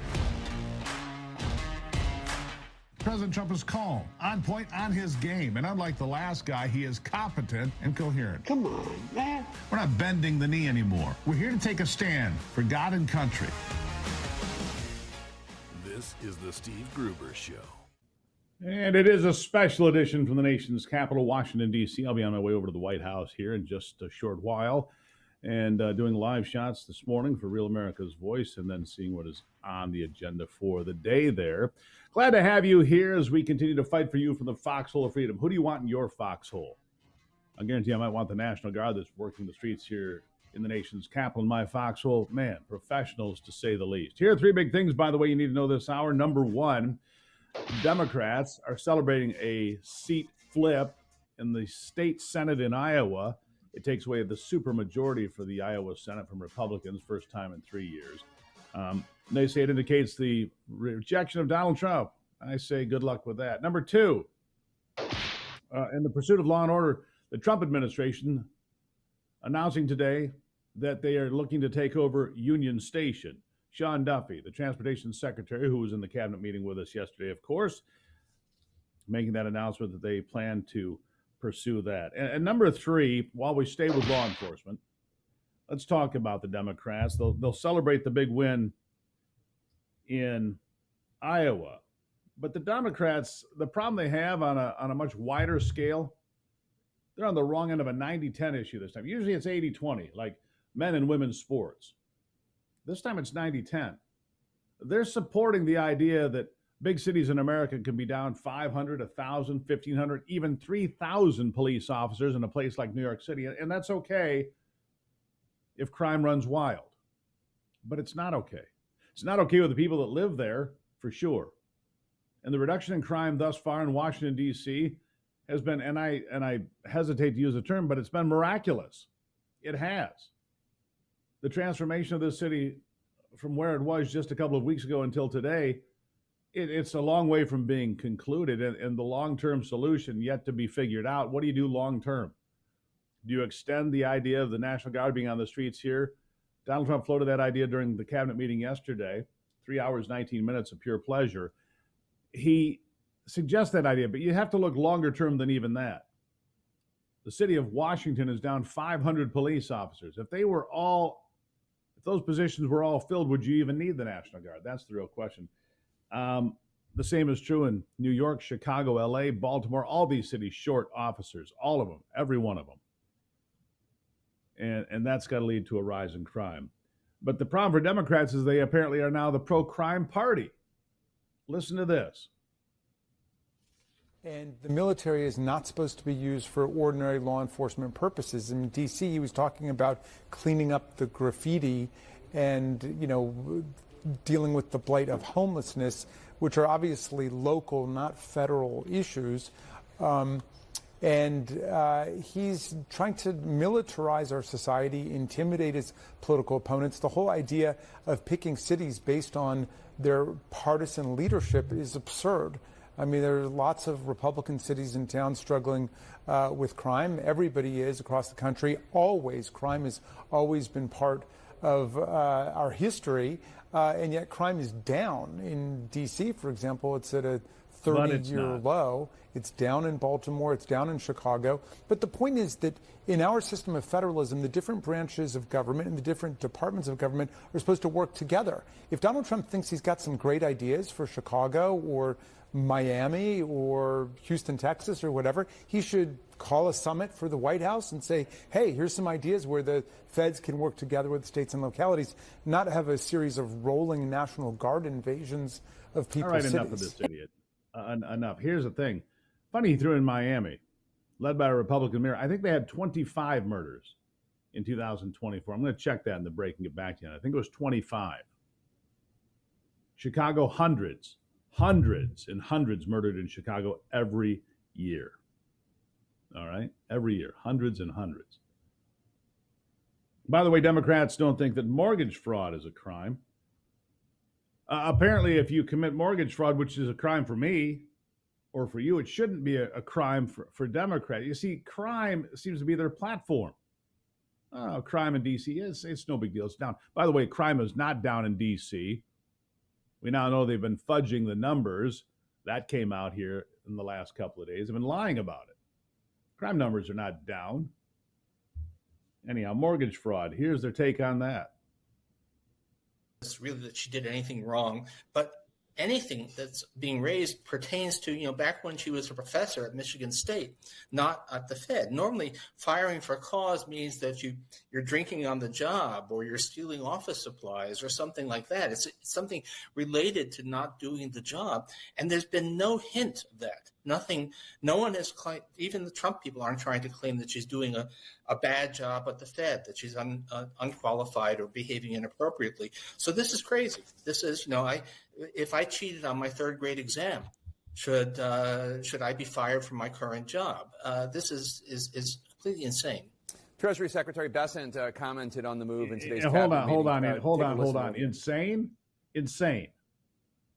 If I cheated on my third grade exam, that's like mortgage fraud to Robert Reich. Is that who that was? Is that who that twit was? A third grade exam is the same as mortgage fraud. Oh, there's a whole host of prosecutors in this world that would strongly disagree with that. You see, you can't claim that your primary household, your primary domicile is in two different states at the same time, and yet people like Adam Schiff did that for years, and so did one of the members of the Fed for years. By the way, the Fed now admitting they're wrong, Jerome Powell admitting he was wrong, because he was, about lowering interest rates and everything else. The problem is socialists, they don't get it. They don't get it. They never will. They think socialism is the answer to everything. How do you lower crime? Socialism. Really? Listen. What do you think the solution is to the high crime rates in Burlington? What would be a solution to stop this? Socialism. Yeah, it's socialism. It's, crime. Police are a reaction to what happens. Like, if more planes are crashing, you're not going to give people more parachutes.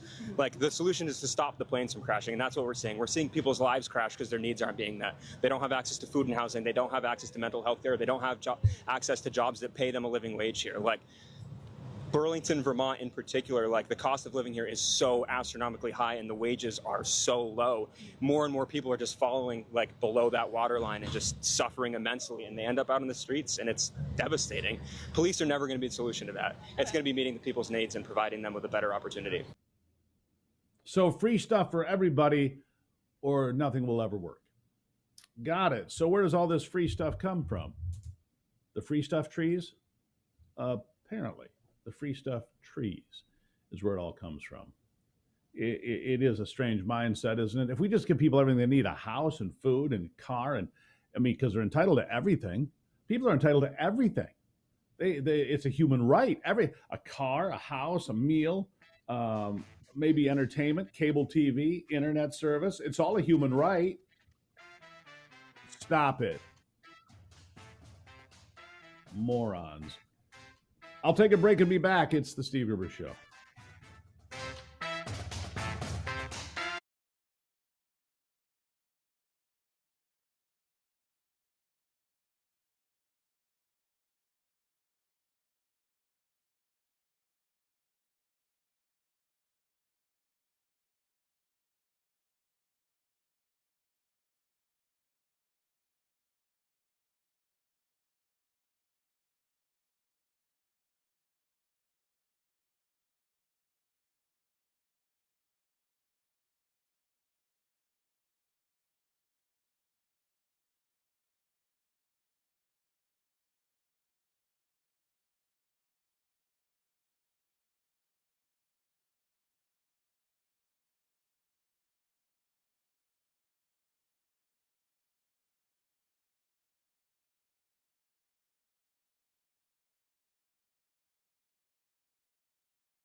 All right, back live in the nation's capital here, a special edition of the Steve Gruber Show, inviting you here to the streets of Washington where they are safer.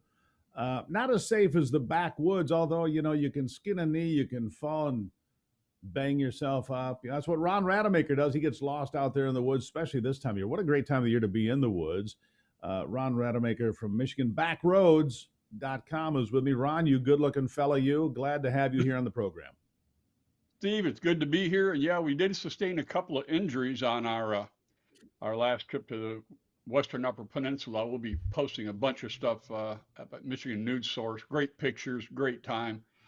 And Good. as you can see, it's muskox time here in the north of Michigan. It was 48 degrees this morning. So we got the muskox out. I don't know about where you are. But Ivy, no, it's not that chilly here, but Ivy said it was even cooler. I would call it almost cold in the southern part of the state this morning. Go figure. Yeah, it was cold this morning. I went out to check out a couple of things about 5:30. It was cold. So muskox is going to have a good season.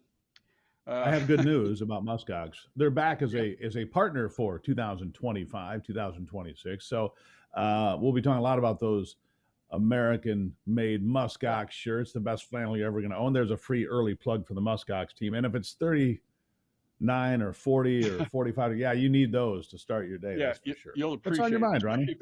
Especially if that wind comes up, you're going to need it.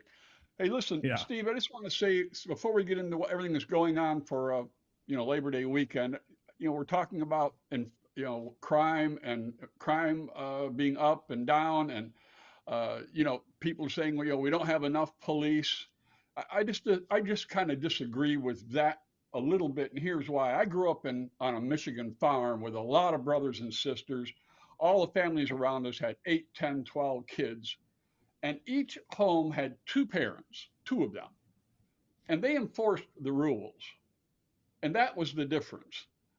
My father could be gone and only 1 parent would be in the house. That's a reduction of 50% of the enforcement force. It didn't matter. If you broke the rules, there were consequences. If we want to stop the problem, enforce the laws that are on the books. You're not going to need as many police. You don't have to have as many if you enforce the law. If someone's supposed to be in jail, put them in jail.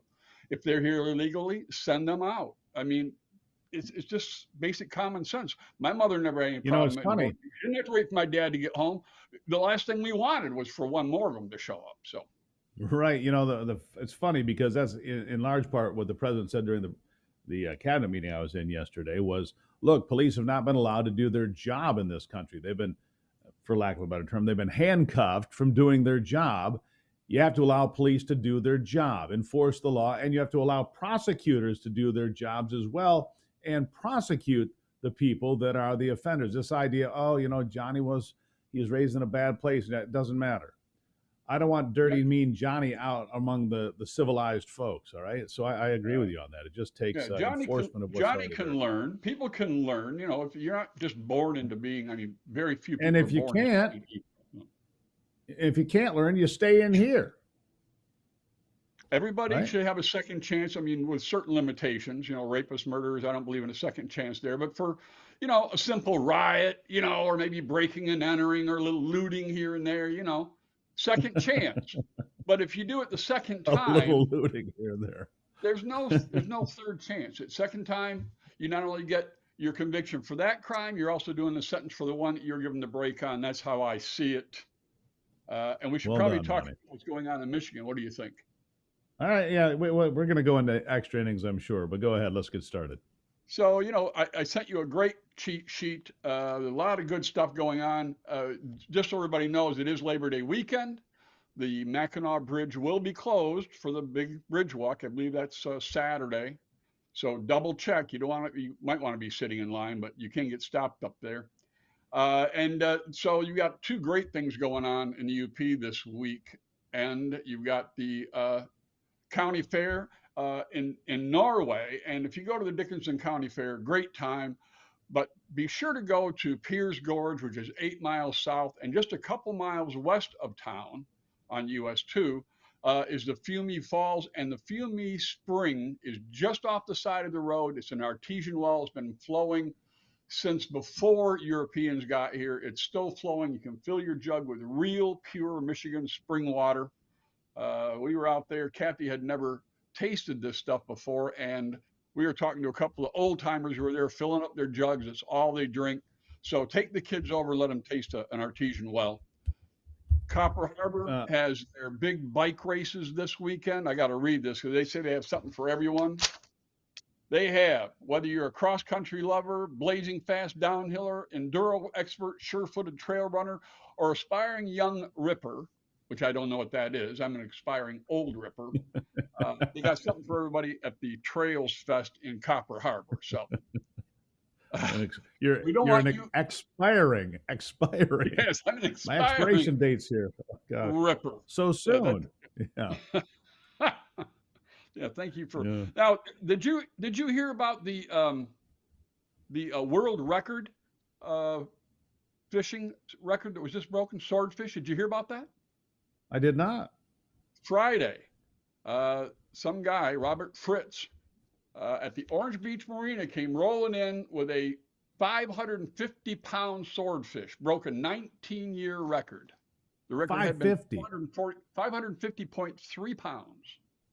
Took him 4 where was hours. this? This was Orange Beach Marina. So Alabama. This is in Alabama. I was going to say, okay. They weighed the thing in. They say it took him 4.5 hours to land this puppy. Yeah, so, 4.5. Wow. All right, so hold that thought. Alabama Backroads will be continuing here after the break. Alabama Backroads with Ron Rademacher. MichiganBackroads.com. He's just an adventure. That's a heck of a fish is what that is. We'll take a break. More with Ron Rademacher in just a moment here as we go into extra innings on the Steve Gruber Show.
All right, we got a couple of minutes of bonus time with Ron Rademacher from Michigan Backroads. All right, Ron, let it rip.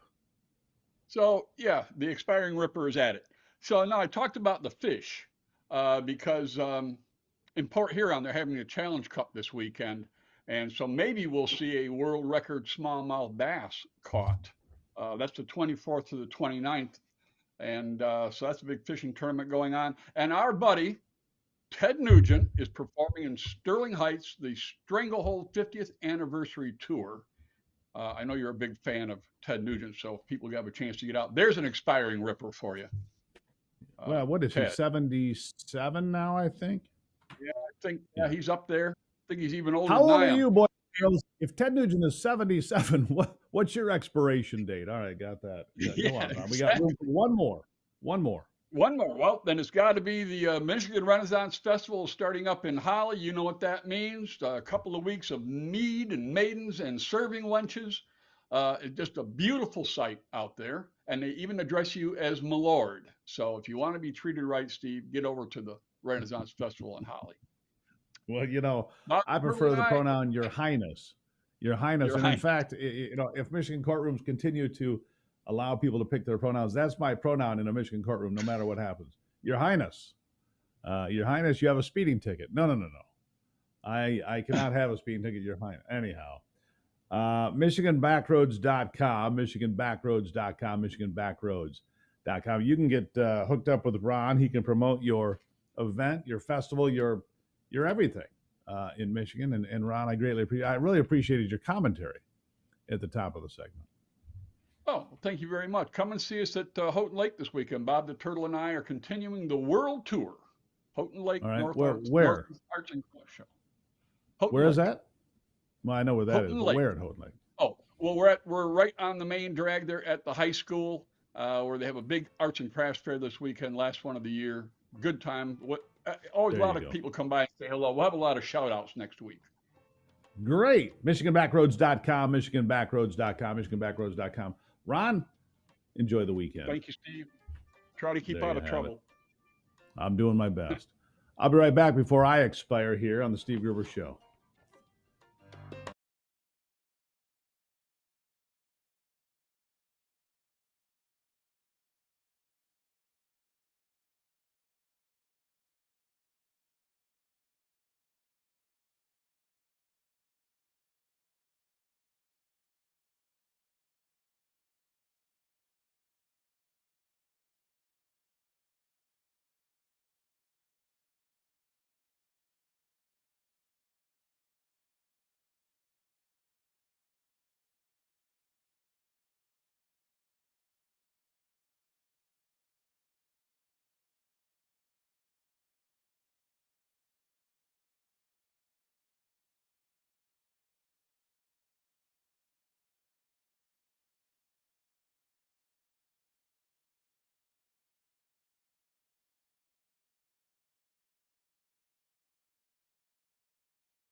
The weaponization of government. They say you can't fight City Hall, and there's some truth to that. But what if you get targeted? What if you have no choice but to fight City Hall, as they say? What if that's the only option you have left because they've come after you unfairly, maybe unethically, maybe illegally? My next guest, Martha Byrne, is a 3-time Emmy Award-winning actress. She was on As the World Turns, but now she's written a brand new book. It's In the Interest of Justice. One woman's fight against a weaponized Justice Department, to save her husband. So good to have you here, Martha. Thank you for taking the time. Thank you for having me. I'm a huge fan of yours, so I'm thrilled to be here. Thank you so much. Well, thank you so much. All right, so lay this case out and why you wrote the book, but this is about your husband being targeted.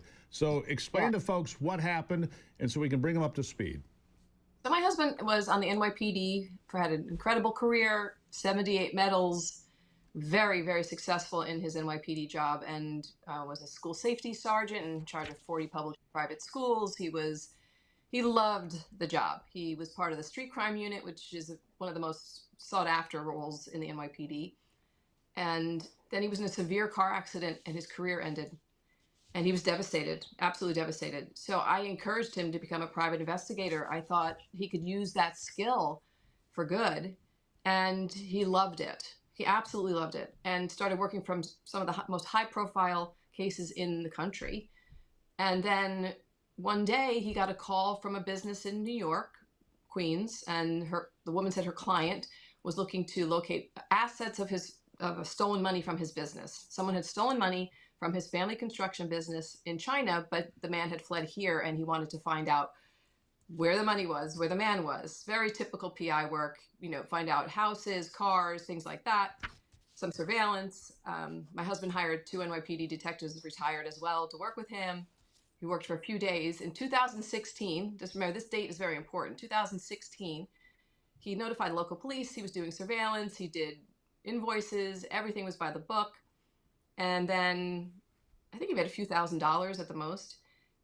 4 years later, they came and arrested him for violating the Foreign Agents Registration Act and interstate stalking. He's a private investigator, parked on a public street. The subject never saw him. No police report said he was followed by anybody. And my husband said, "This is ridiculous. This is what I do for a living. This is not a crime." So we thought it was a mistake, of course, because my husband's never done anything wrong and broken a law. He upholds the law. He is a great patriot for our country, serving our country. And he thought, wait a minute, I got to fight this. And then we came to find out that when you push back against the Department of Justice, you are in for a long haul. And so, okay, so he's violating the foreign, the rules of that you have to register as a foreign agent, right? Stalking. But he's not a foreign agent. Who was he working for? Was he working for somebody he was not clear on who the client was? What? This doesn't make any sense here, Martha. It doesn't. There's no connection to a foreign government whatsoever in any of the evidence. None, zero, zilch, nothing. So the client was the company in Queens. It was a translation company, but if you look that company up, it was a very legitimate company. And the client who he met with at a Panera Bread in New Jersey, because he doesn't have a home office, he wasn't going to bring his people, he worked part-time. I think it's really important. He was a part-time PI. He really just did it because he enjoyed it. And he met with them at a law firm, a law office, his client. There was nothing toward about it whatsoever. And no red flags, there weren't any. And for some reason, they thought in their own mind, I guess, that because the client had some connection to a foreign entity, but there was no evidence of that. What I'm saying is that the FBI, when they ever started spying on us, and I don't use that word lightly, when they started getting false search warrants on us and found that there was no connection, they started creating it. And I don't say that lightly. That's a huge accusation. But when we started looking at discovery and seeing what they were doing to us and how long they were surveilling us and how far back they went in our lives, they were searching for something. They were looking to find something. Which begs the question, why? How did you end up on their radar? How did you become such an obsession and for whom were you an obsession? Well, remember the timing. He was arrested on October 28th, 2020, 1 week before the most craziest election probably in the history of our country. And this case had to do with China. This was a China case. And President Trump and Joe Biden had China issues, okay? We know what Joe Biden's China issues with his son were. The laptop had come out, okay? This was like distract, distract, distract. Trump, on the other hand, was very upset we weren't doing enough about China. He was very adamant about that. So as you're going into an election, there was a letter from the FBIAA, which is the FBI's Association for Retired and this and that. They wrote 2 letters the same day my husband was arrested. There were 2 letters from the FBIAA about Christopher Wray, one to Joe Biden's team and one to Trump's team. Please keep Christopher Wray as the head of the FBI. He's this and that. He's wonderful. Glowing reports. And the same day my husband's arrested for, a China case where he's the only American, the only U.S. citizen, which makes news, right? And Christopher Wray has a press conference in D.C. about this case. So what it's looking to be it was all about optics and about distraction and about taking their eyes off the one thing that they didn't want people to look at, which was China, Hunter Biden's laptop. And I'm not saying this out of just, out of the air. I'm talking about putting the obvious together, the timing of it. Right. Because if they arrested a bunch of other Chinese guys who were kind of like, across the country, who were low men on the totem pole, right? Sure. They really were almost like errand people, doing errands and things like that. Sure. The actual criminals in this case were Chinese agents right. who were communicating with the FBI for years before my husband's arrest. Documented. Where is your husband today? He is in prison 600 miles away in Michigan in a federal prison.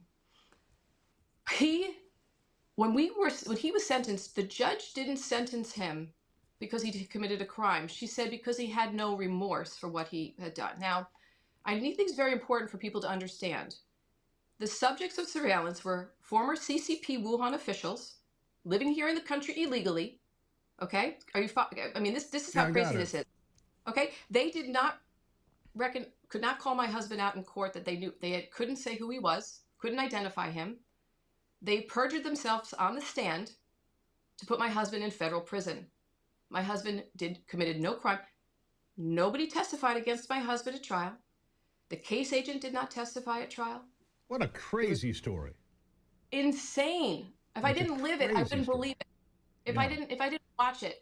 But my husband's like, why would I did nothing wrong. I committed no crime.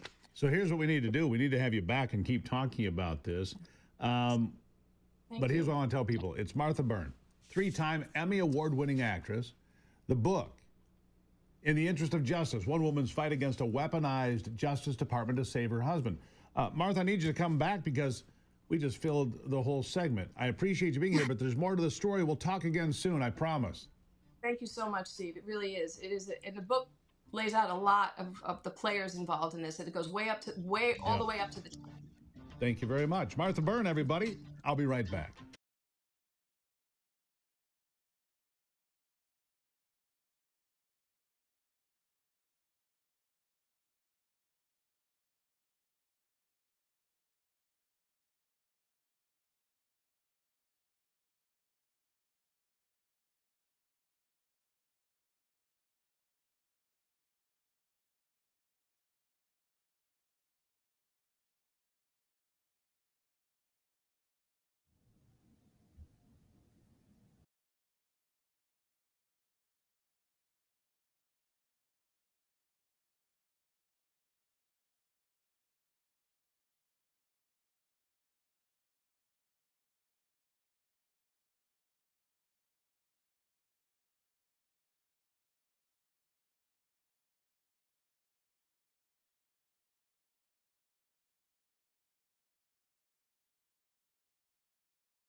All right. Well, it's not the same as it was a couple of days, or even yesterday, I guess, because I'm here in Washington, which I'm enjoying now again. But I was abandoned. Ivy had to go back to do some things in the office, so she's back in Michigan. Ivy, she's with me now, though. The magic of technology. Good morning. Good morning, Steve.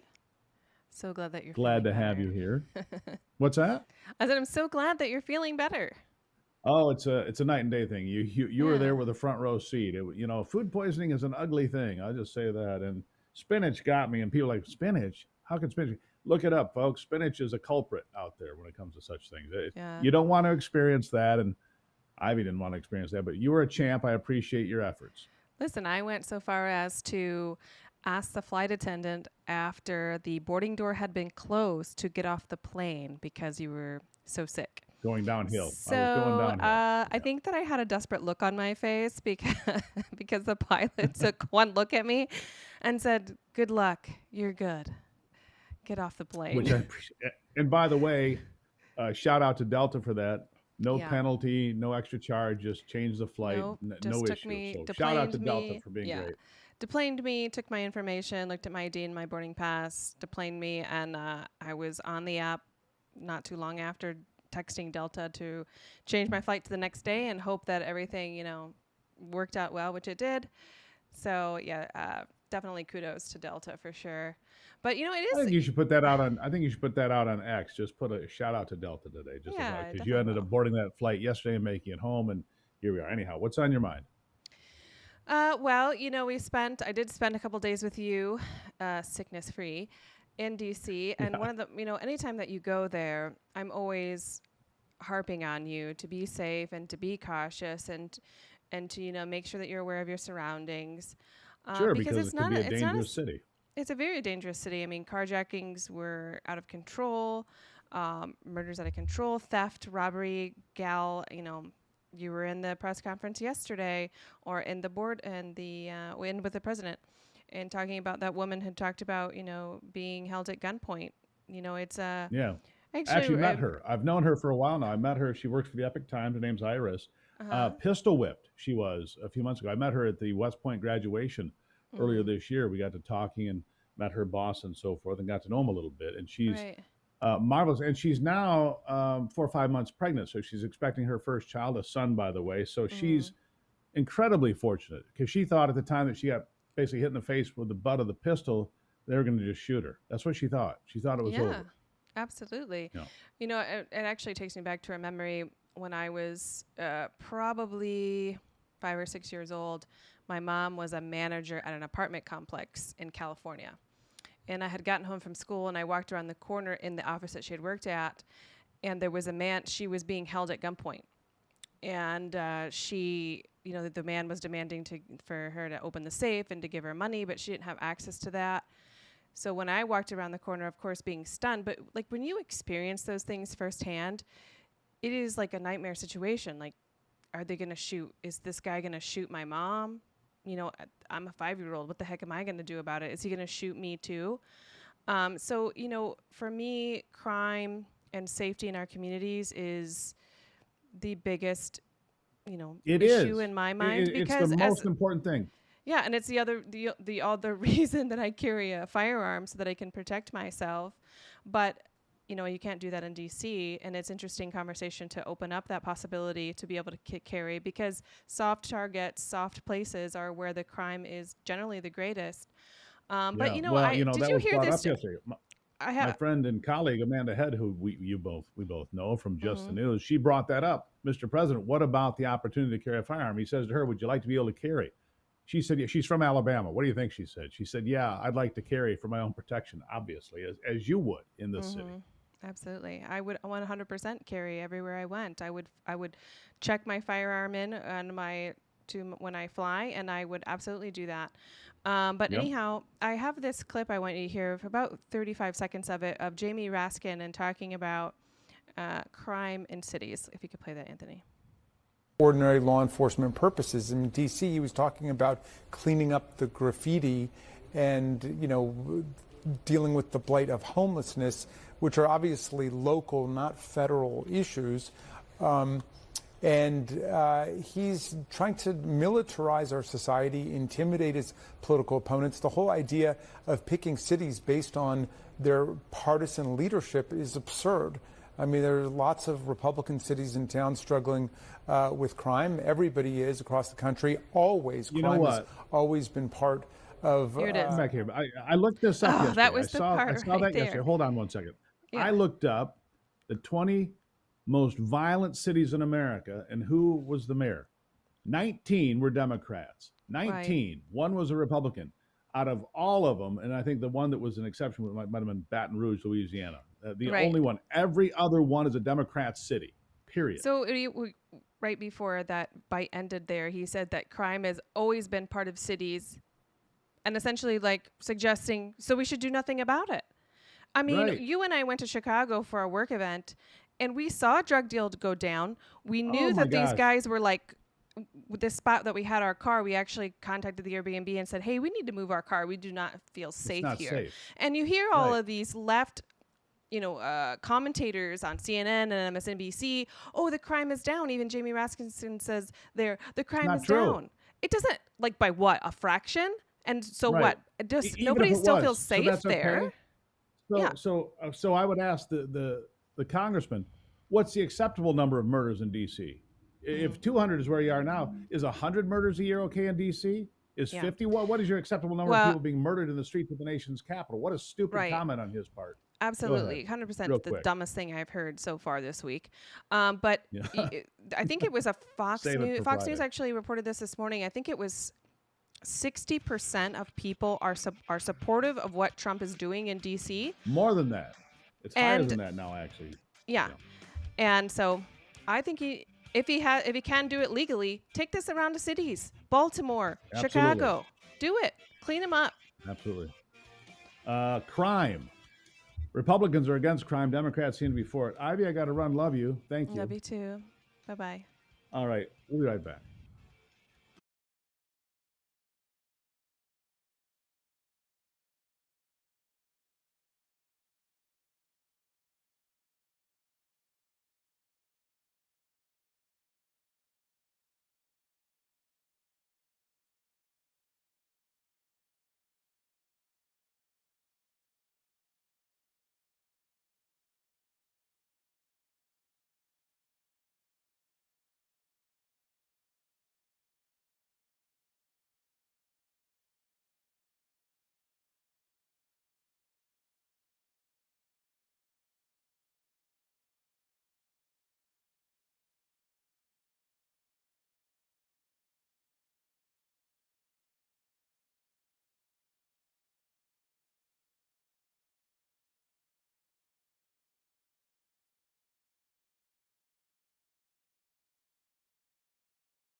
So for 13 days, I'm looking at a post on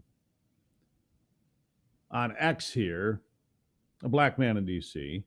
posting that, well, why isn't Black Lives Matter celebrating that not a single black person has been killed in the nation's capital in 13 days? Why are they not celebrating? No murders for 13 days. The media told me that Trump taking over the police force is racist. This guy's a good point that he makes here. What is the deadliest? And here's the thing. I'm going to ask this. I know this is loud as I'm typing, and it comes through the microphone here. What city in America has the most murders of all?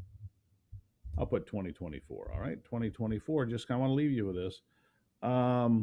This should not take very long at all. It should pop right up. I believe it is Chicago, and it is 573 murders, making it the murder capital for the 13th consecutive year. St. Louis topped the list with a per capita of 53 homicides per 100,000 residents. Apparently, the Democrats are okay with this. Don't come to Chicago. Don't come to Chicago because that would be racist. Even though the majority of those being killed in Chicago and St. Louis and, yes, here in D.C., black people being killed. Over 7 years, I shared this statistic with you on Monday when I was healthy. Over 7 years, about 1,200 black Americans were killed in D.C. During that 7-year period, the same 7-year period, 11 white folks were killed. Stopping the murders in D.C., in Chicago, and St. Louis is the opposite of racist. It's helping out those that need the help the most. It doesn't matter what their skin color is. There's where the Democrats get lost. Crime prevention, big issue. All right, so that's it. Fight the good, keep the faith. Fight the good fight, my friends, and keep the faith. God bless America. I'm Steve Gruber. This is the Steve Gruber Show. And remember, only you can save America. And answer the question again, who do you want in your foxhole? We'll talk tomorrow.